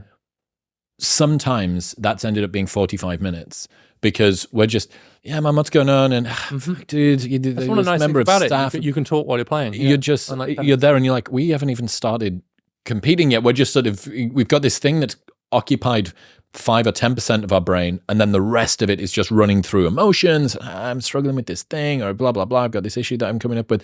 And before you know it, it's like a mental health therapy masquerading as a racket pursuit. And you have to be, it is true that men sort of have to be doing something else or pretending to do something else. Fixing a lawnmower or hitting a ball. And that's why the men's sheds movement work and why the shoulder to shoulder stuff worked. And you can either roll your eyes at that or just say that's true, and so let's work with it. And I'm much more in the latter camp, which is like, that's true. Like, you can't, but I think this point about the stigma, and it's also self-perpetuating. Once it becomes weird to, say, be a teacher as a man, then the stigma associated with it gets, weird just statistically. You stand out more when you go and do it. It's like being a female engineer in the 1950s, right? We're like, what's wrong with you? Like, but even on that point, my ex-girlfriend was a teacher, and she was telling me, I think in the entirety of the primary school in the northeast of the UK, I think there was maybe one or two. No, I think there was 2 or 3 teachers, one of whom was sort of a late 40s Indian man who had the turban and all, happily married, like blah, blah, blah. There was one guy who was maybe 20s, something like that. And there's a lot of kind of the viciousness, the real viciousness sides of femininity, like status game playing that's kind of done behind the scenes, venting, gossip, all of this stuff that happens when you get a ton of women together. But the way that he was treated by the women, a lot of very lewd comments made to him in a manner that, if it was reversed, would be a fucking immediate disciplinary. There was a staff night out at some point in Newcastle on sort of like very handsy women, which in many ways is like it gives you that response. It doesn't give you a full-on ick response. It's like he's probably fine at dealing with it. Weird. But also, the evidence that I've seen suggests that once men are in these professions, they typically are pretty well supported by the women in them. That's interesting. They're stigmatized by the people outside them, including by other men. Whereas that's women, a low status job. Whereas women, it's the other way around. Like women, if they go into kind of traditionally male roles, they're on construction sites or in engineering or whatever, they actually face problems inside, but they're actually celebrated Everyone's outside. Applauded outside. That's so there's this kind of, that does look like it plays out a bit the other way. But this is a personal thing, but when I told somebody that my son had got his first job as a 5th grade teacher, and how proud I was of him, they said, well, they said, let me ask you one question about it. I said, sure. And they said, does his door have a window? Does his classroom door have a window? I said, I don't know. I'll ask him. I said, yeah, he needs to have a window. And there have been schools where the male teachers have insisted that windows get put in the doors because they want to make sure they can be observed. And actually most of those doors do have windows. But it was just this kind of moment of, wow, I would literally never have thought of that, right? Yeah. But if you talk to male teachers, that's exactly the sort of thing they'll bring up, which is make sure your door has a window, and make sure that there's no blind or anything like, so that like at any point during the day, anybody can kind of look in. Wow. And of course, most of the other teachers in there as well, but. Relating to that, I tweeted this earlier on, so I'm probably in trouble right now for it. But I saw a quote that I thought was really fascinating about male behavior. Okay. So I wanted to get your thoughts on this. So this is the duality of warning men about bad behavior.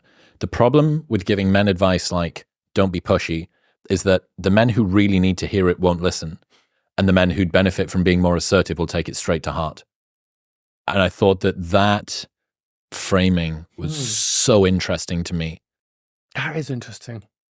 I mean, it's a little bit like this sort of sense that,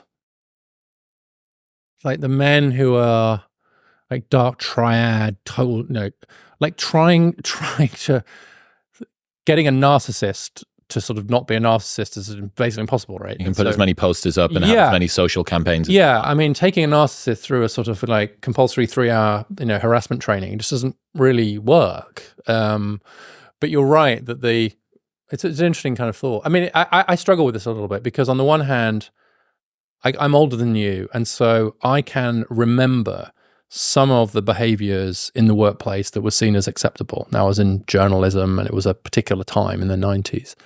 But I do look back and think, wow, really? Like, that was like not okay exactly, but that was like really tolerated. And the women were just, well, just don't get in the lift with him after lunch. Yeah, we know he's a bit handsy. He's a bit handsy after lunch because he's been drinking, right? So just don't. So the advice was that. So the women's job was to make sure they didn't get in the lift with him if he'd been out drinking, right? And I think, what the hell? The equivalent of don't walk home alone at night, but in the office. I mean, honestly, to the extent that I feel slightly implicated in those cultures, kind of looking back, I actually feel genuinely ashamed looking back on what we thought was acceptable and just some of the norms around kind of behavior. So in that sense, I think that the positive effects of just saying what is and is not appropriate in terms of like male-female interactions and what men can and can't do, amazing. Do I think that, of course, there's a danger that some people will take it the wrong way, that it'll get overinterpreted or that whatever, of course. But I really do worry a little bit that the reaction to things like the Me Too movement and to those changes in politics is disproportionate compared to the overall good that those movements have done. You can always find exceptions, but it's back to where we were a little bit before. You've got to look in the round here and not just use the edge cases to kind of make your case. And as a whole, like, I've got to tell you, like, the workplaces that my sons are going into, and if I had daughters that they would be going into, so much better on most fronts than the ones that were in existence. Does that mean that we want to get to a place where people feel like they can't like just be natural with each other or ask each other out for coffee or whatever? No, of course not. But no one seriously wants that. It's only the fringe people. Yeah, I had this little bit that I ran for a while talking about how Me Too had sought to sanitize the elements of bad male behavior and accidentally ended up sterilizing all of it. Like, all male behavior had been removed and you'd largely bifurcated. There was this rule supposedly from Netflix's offices. Oh, how long you could look at each other. Yeah. But the reason I love that story, though, was how the Netflix employees responded to it. So the rule was you couldn't look for more than 9 seconds or something. And so it became this internal joke. And so the Netflix employees would start looking at each other and going, 1, 2, 3, and they'd look away.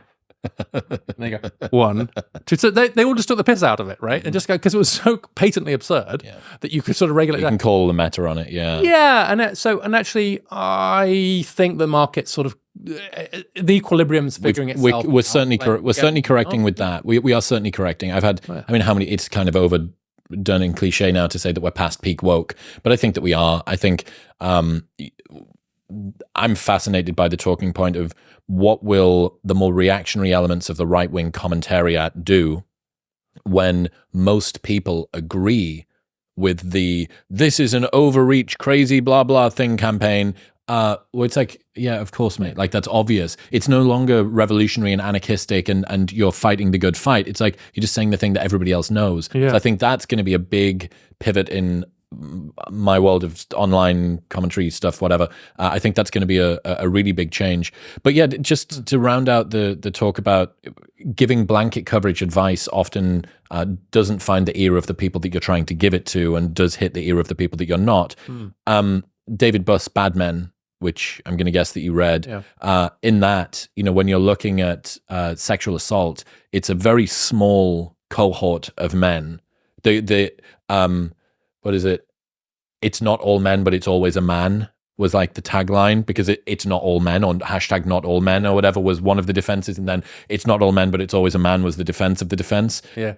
Yes. But with David's thing, it really is a very small cohort of men committing 1,000 offenses, not 1,000 men committing one offense each Yes. across time. Yeah. And I just think that I'm really interested, like as a good man who is friends with good men, I'm like, you're going to switch off. There's going to be like a degree of fatigue, like messaging fatigue, if you're regularly told that you are a thing that you're not.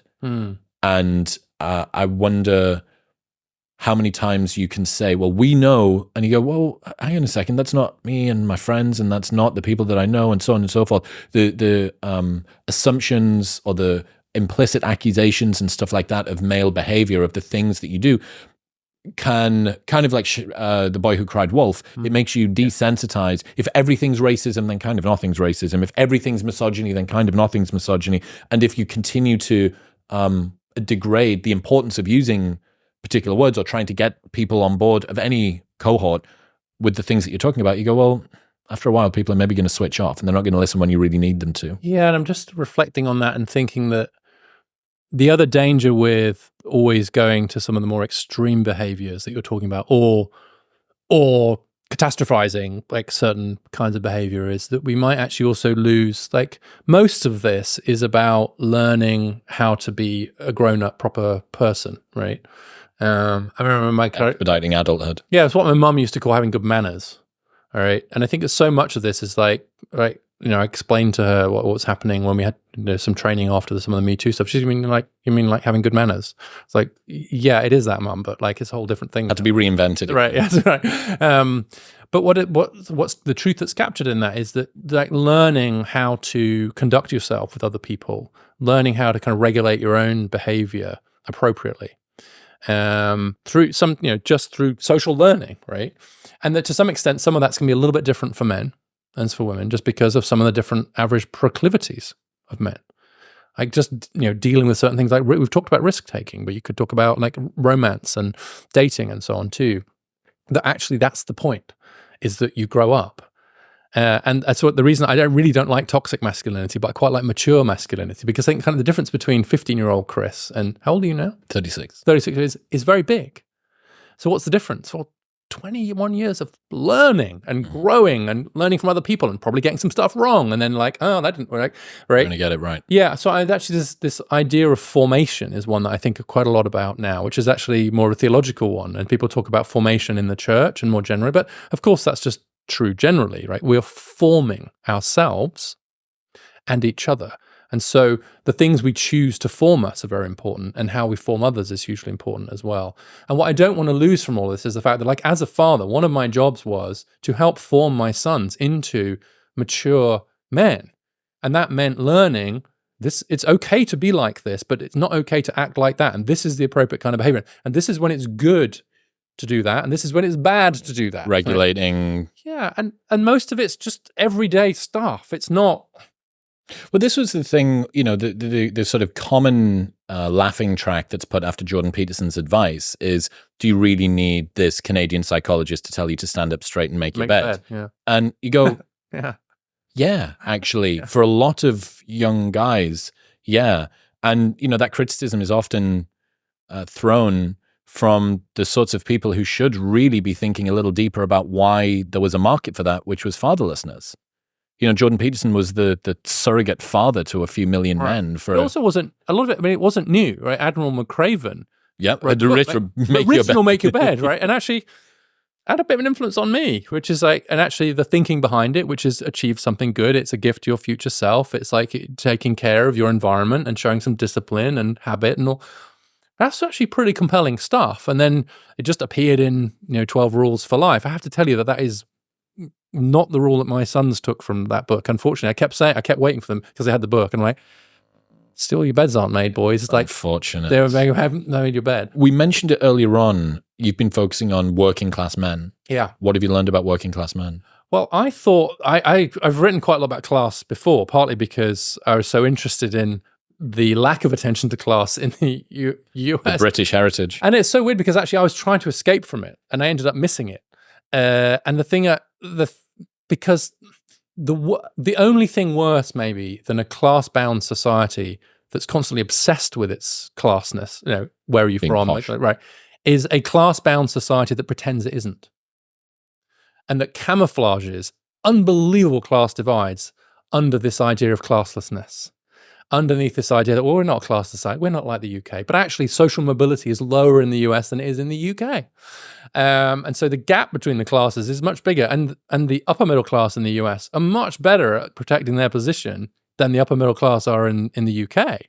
For all kinds of things. They rig the housing market, they rig the college market. But anyway, I wrote a book about this called Dream Hoarders. But so I thought I knew the data on class pretty well. I thought I knew the data on men pretty well. So what does it tell us? Some stuff we already knew, stagnant wage. So we used the college, non-college break as the main one. Stagnant wages for men without a college degree, plummeting employment rates for those men. That's where a lot of the drug poisoning deaths come from too. Like, it's really class-based as well. It's working class men who are losing to drugs. Why? Well, if you think that they are, quotes, deaths of despair, to use this phrase that Case and Deaton have used, then it's part of a sense of just, you've lost out economically, you've lost out socially, you don't know if you're needed, and so you just take more risks around drug taking. Right. You're about to fall through the bottom of the net in any case. In any case. So, and it fits maybe a little bit with the sedation thesis too, which is like, things are a bit shit out there. So like, Cool. All right. The things I was surprised by, even though I thought I knew some of the data, was the huge increase in the class gap in marriage and living with children. And so I was astonished to learn, for example, that if you take men without a college degree in the US, in their 30s and 40s, only half of them are in a household with children now. And that was 80% just in 1980. And so it's 50-50 now whether a guy in his 30s and 40s is in a household with children if he doesn't have a college degree. Most men with college degrees, they are in a household with children, right? There's a massive class gap. But actually, I was kind of blown away by that. I thought, well, that's just culturally a huge fact, because your 30s and your 40s, they're the years you're typically raising kids, right? Your kids around.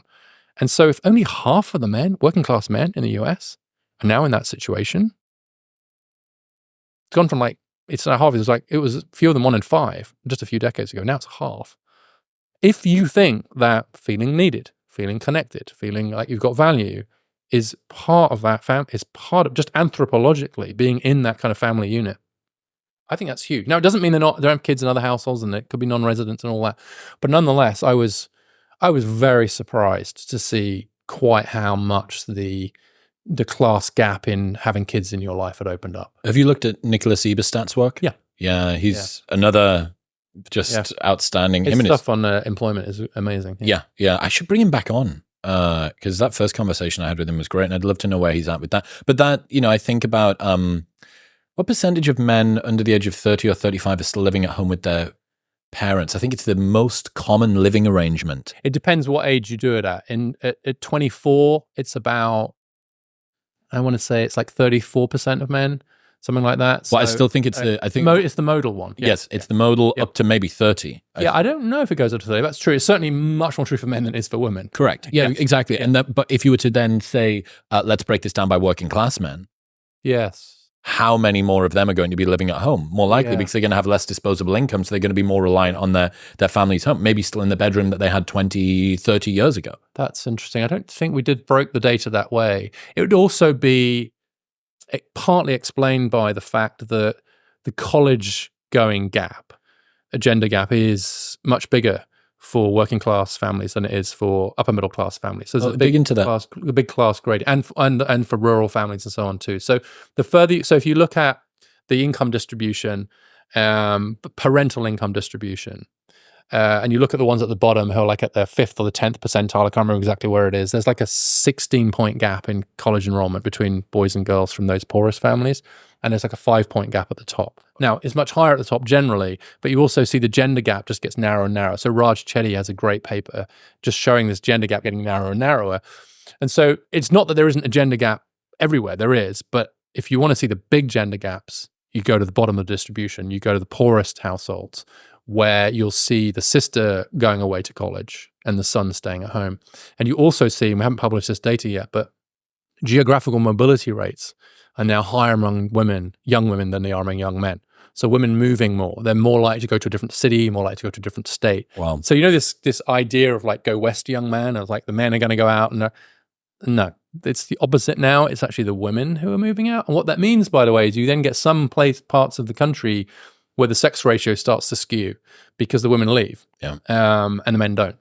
And so there's kind of more men left behind as the women have gone off to seek opportunities. And that has all kinds of potentially interesting implications. The sex ratio work is so interesting to me. I mean, I think it has to get quite big, is my sense of it, before you start seeing like the gap, before you start seeing serious results. But I'm early in the process of looking at it. But you do see stark examples where then, like East Germany was a place where just the men stayed, the women just emptied out, and they all ran west. And there you see some. You ever look at was it Portugal in the 18th century? Did you ever look at that? No. It's pretty interesting. So I don't know why, but there was going to be a very male skewed sex ratio. So there was a law that was put in where the first son was permitted to marry, and any subsequent sons after that were put on galleon ships and sent off to explore the new world. Oh, really? And in many ways, I think that was more male sedation stuff, that they were trying to avoid young male syndrome coming in, and they were, Well, it wasn't really sedation.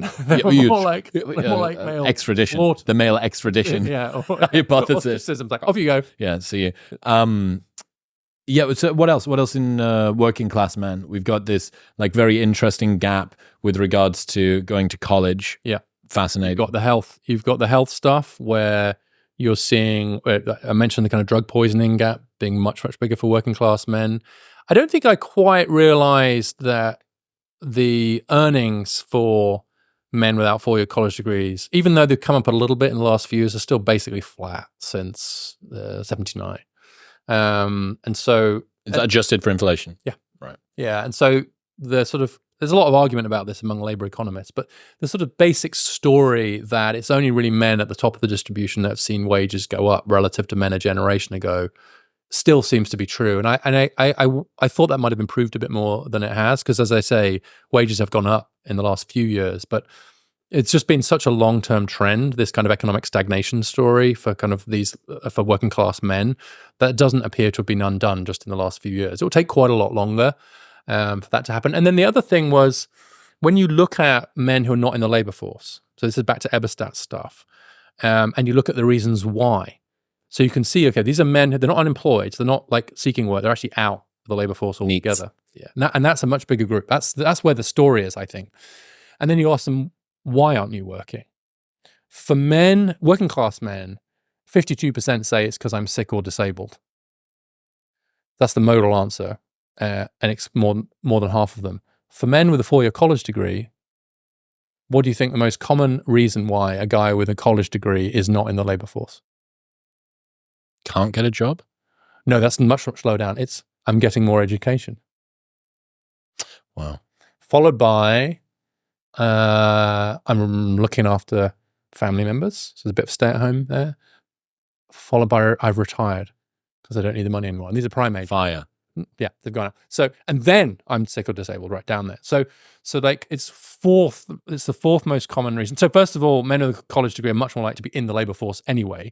But if they're out, the fourth reason they give is sickness. How much of that, I mean, this was one of Nick's point. Yeah, this is one of Nick's things where he wonders how many men are gaming the system from a benefits standpoint. Yeah, he's worried about disability benefits. Correct. Yeah, and I think that he's got this stat that I've forgotten about, the number of hours per year that they play video games, and then he's broken down the number of hours per year they play video games whilst on either prescription or recreational drugs. Oh, I haven't seen that. It's like some absurd amount of time, like thousands of hours a year. One of my friends would say, where is this nirvana of which you talk? When I talk to him about this stuff, but where I disagree a bit with Nick and some of those others is that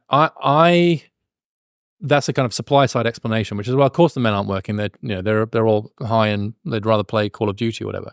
And I actually think it's different. I think that, and there is some evidence for this. It's like, actually, if you don't think you need to work, then you're going to do those other things instead. And so I think the causality runs more that way, which is that having opted out of the labor market one way or another, then you might more likely to be doing those other things. He's right that once you're on disability benefits, the incentive to come off, right? And so there is this, and then of course if you're out of the labor market, you tend to get sicker, etc. And a lot of these health problems are mental health problems, and they're drug addiction problems. Like substance abuse is I don't know the number, but it's a significant share of that. This is not people who've kind of like lost 2 fingers on an oil rig. Yep. This is more of that. But in some ways, it runs the risk of this eye roll, pull yourself up by the bootstraps thing too. And I think we've got to understand a little bit more about what's the incentive for men to be in the labor market and staying in the labor market and doing well. You know where you should go? You should send one of the interns from your, I don't know whether you have my interns. massive organization. Yeah, exactly. Your huge institute. Well-funded institute.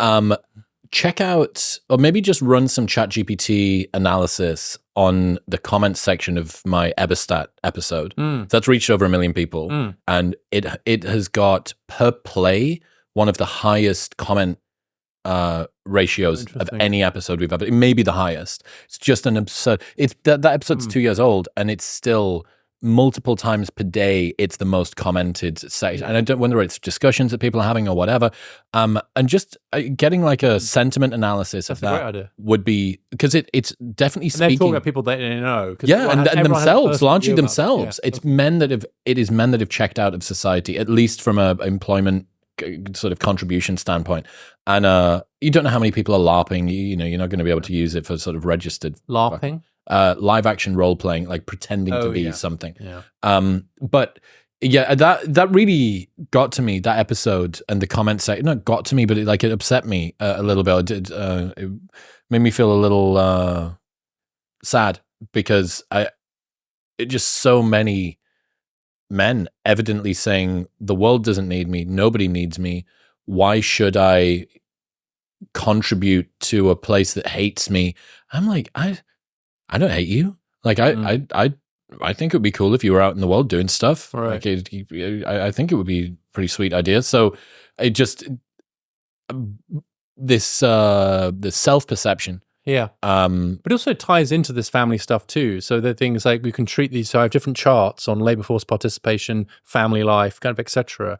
But I'm reasonably convinced by the evidence that when men are like in a relationship, feeling the kind of the need to contribute one way or the other, it doesn't have to be financially, but like to be in it, like partnering, that massively predicts them being in the labor market.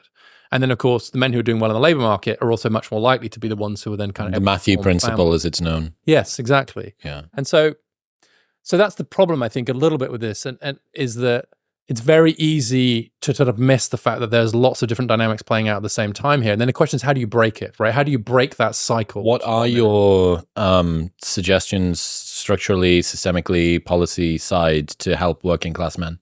Well, number one is in the education system, but not just for like kids, but more generally. The US is at the bottom of the league table of OECD countries for investments in apprenticeship. Hang on. There's like a million acronyms there. The OECD is the advanced economy. So it's the Organization for Economic Cooperation and Development. Right? Okay. So it's like, these are the rich countries in the world, right? If you look at those countries and see who invests the most in apprenticeships and the least in apprenticeships, the US is at the bottom. Right. And so just the US doesn't do apprenticeships. It just doesn't do vocational training, anything like other countries. That's crucially important, particularly to help men retrain, but also because apprenticeships turn out to be very male-friendly forms of learning, not for young men. And also, we don't spend enough of the money on apprenticeships on young men in the US, whereas in other countries, they are for young men. Here, they're very often not. But so that's number one. Number two is it relates a little bit to what we were talking about before. One of the real problems we've got is that even though we have created through the infrastructure investment, as I mentioned, more of those quotes classically male jobs, as a general proposition, the kind of traditionally male jobs have declined. And it seems very unlikely they're going to come back in huge numbers again, right? Heavy industries, mining, steelworks, etc. Not least because even if we have those things, so much of it's automated now, right? So those classically male jobs are making up a smaller and smaller part of the labor market. Okay, so what are these guys going to do then? Well, we have these massive growth areas in healthcare. We've talked about mental health care, teacher shortages in education, para-educators, etc. And so in just the same way we've had this huge effort to get more women into STEM professions and so on too, I think we need a huge effort to help get men into those growing parts of the economy, including in areas that are traditionally seen as more female, like healthcare, social work, teaching, etc. And they don't necessarily have to do like a 4-year college degree or get a master's degree. A lot of these professions now are trying to get people mid-career to come in. And if you take something like teaching, men are much more likely to enter teaching as a second career than a first career compared to women. That's interesting. Right? So, but it's very hard to do that. So one thing we could do is make it much easier to switch into teaching as a profession. And if we did that, we'd get a lot more men in. And you can lower have you heard of this term, the paper ceiling? This is Byron August stuff. And so Byron does a lot of work. He's from Opportunity at Work and does a lot of work on the paper ceiling is saying you need a degree for this job when you don't really. And so it's like it's a kind of diploma thing, right? And of course, because men are now much less likely to have a college degree, they hit the paper ceiling a lot more than women do. But a lot of these jobs, actually, you just don't necessarily need. Like you don't need a master's degree in education to be an elementary school teacher. And if you've had 10 years, say, in tech or something, and you want to go and be a science teacher, you really don't need to go and get a math college degree to do that. And so just opening up those professions to men and then destigmatizing them, which we talked about a bit earlier. So if we want men in the growth areas of the economy, it's not going to happen automatically. And if anything, the problem's getting worse. We have fewer men in those professions, not more, even though that's where the growth is coming from. Richard Reeves, ladies and gentlemen. Richard, I absolutely love your work. This is so great. I can't believe it's been 2 years since you came on. So I want to make this an annual thing. Okay, I need to get you back more frequently, given that you only live 2 hours away now by plane. I guess that's right. That's close. Yeah, you're significantly closer than you are. Where should people go to keep up to date with all of your work, Institute, all of that? So the Institute is AIBM, as in American Institute for Boys and Men.org. So AIBM.org. And then I have a Substack, which is just called Of Boys and Men, which people can find at that URL on Substack. And I tend to update there as well. But I would really encourage people to look at our website. I will warn you that, and I've already warned you, it's a little bit boring. My comm people are going to kill me for this. And what I mean by that is, like, if you want authoritative data on any of the things we've talked about, come to our website. Like, we pride ourselves on being the kind of source of like high quality data. If you get anything wrong, we'll correct it. Please let us know if we've got something wrong. But I think what's lacking from this very often is just like, what's the data? What's the hard evidence here in a non-partisan and unbiased way? And that's the mission of the Institute. You're saying that it's not going to have a Halloween-themed header image of you in a fancy dress costume or anything like that? We're not going to have that, and we haven't commented on the Man vs. Bear or the Barbie movie make it or sexy. any of these things. Make it sexy. This is what people say, make it sexy, and I am resolutely keeping it boring. But here's my final thought. Maybe boring is the new sexy. Is that too much to hope for? Said like a true British man. I appreciate you. Thank you. You too. Thank you very much for tuning in. If you enjoyed that episode, you will love my conversation with Scott Galloway. Just for you. Come on.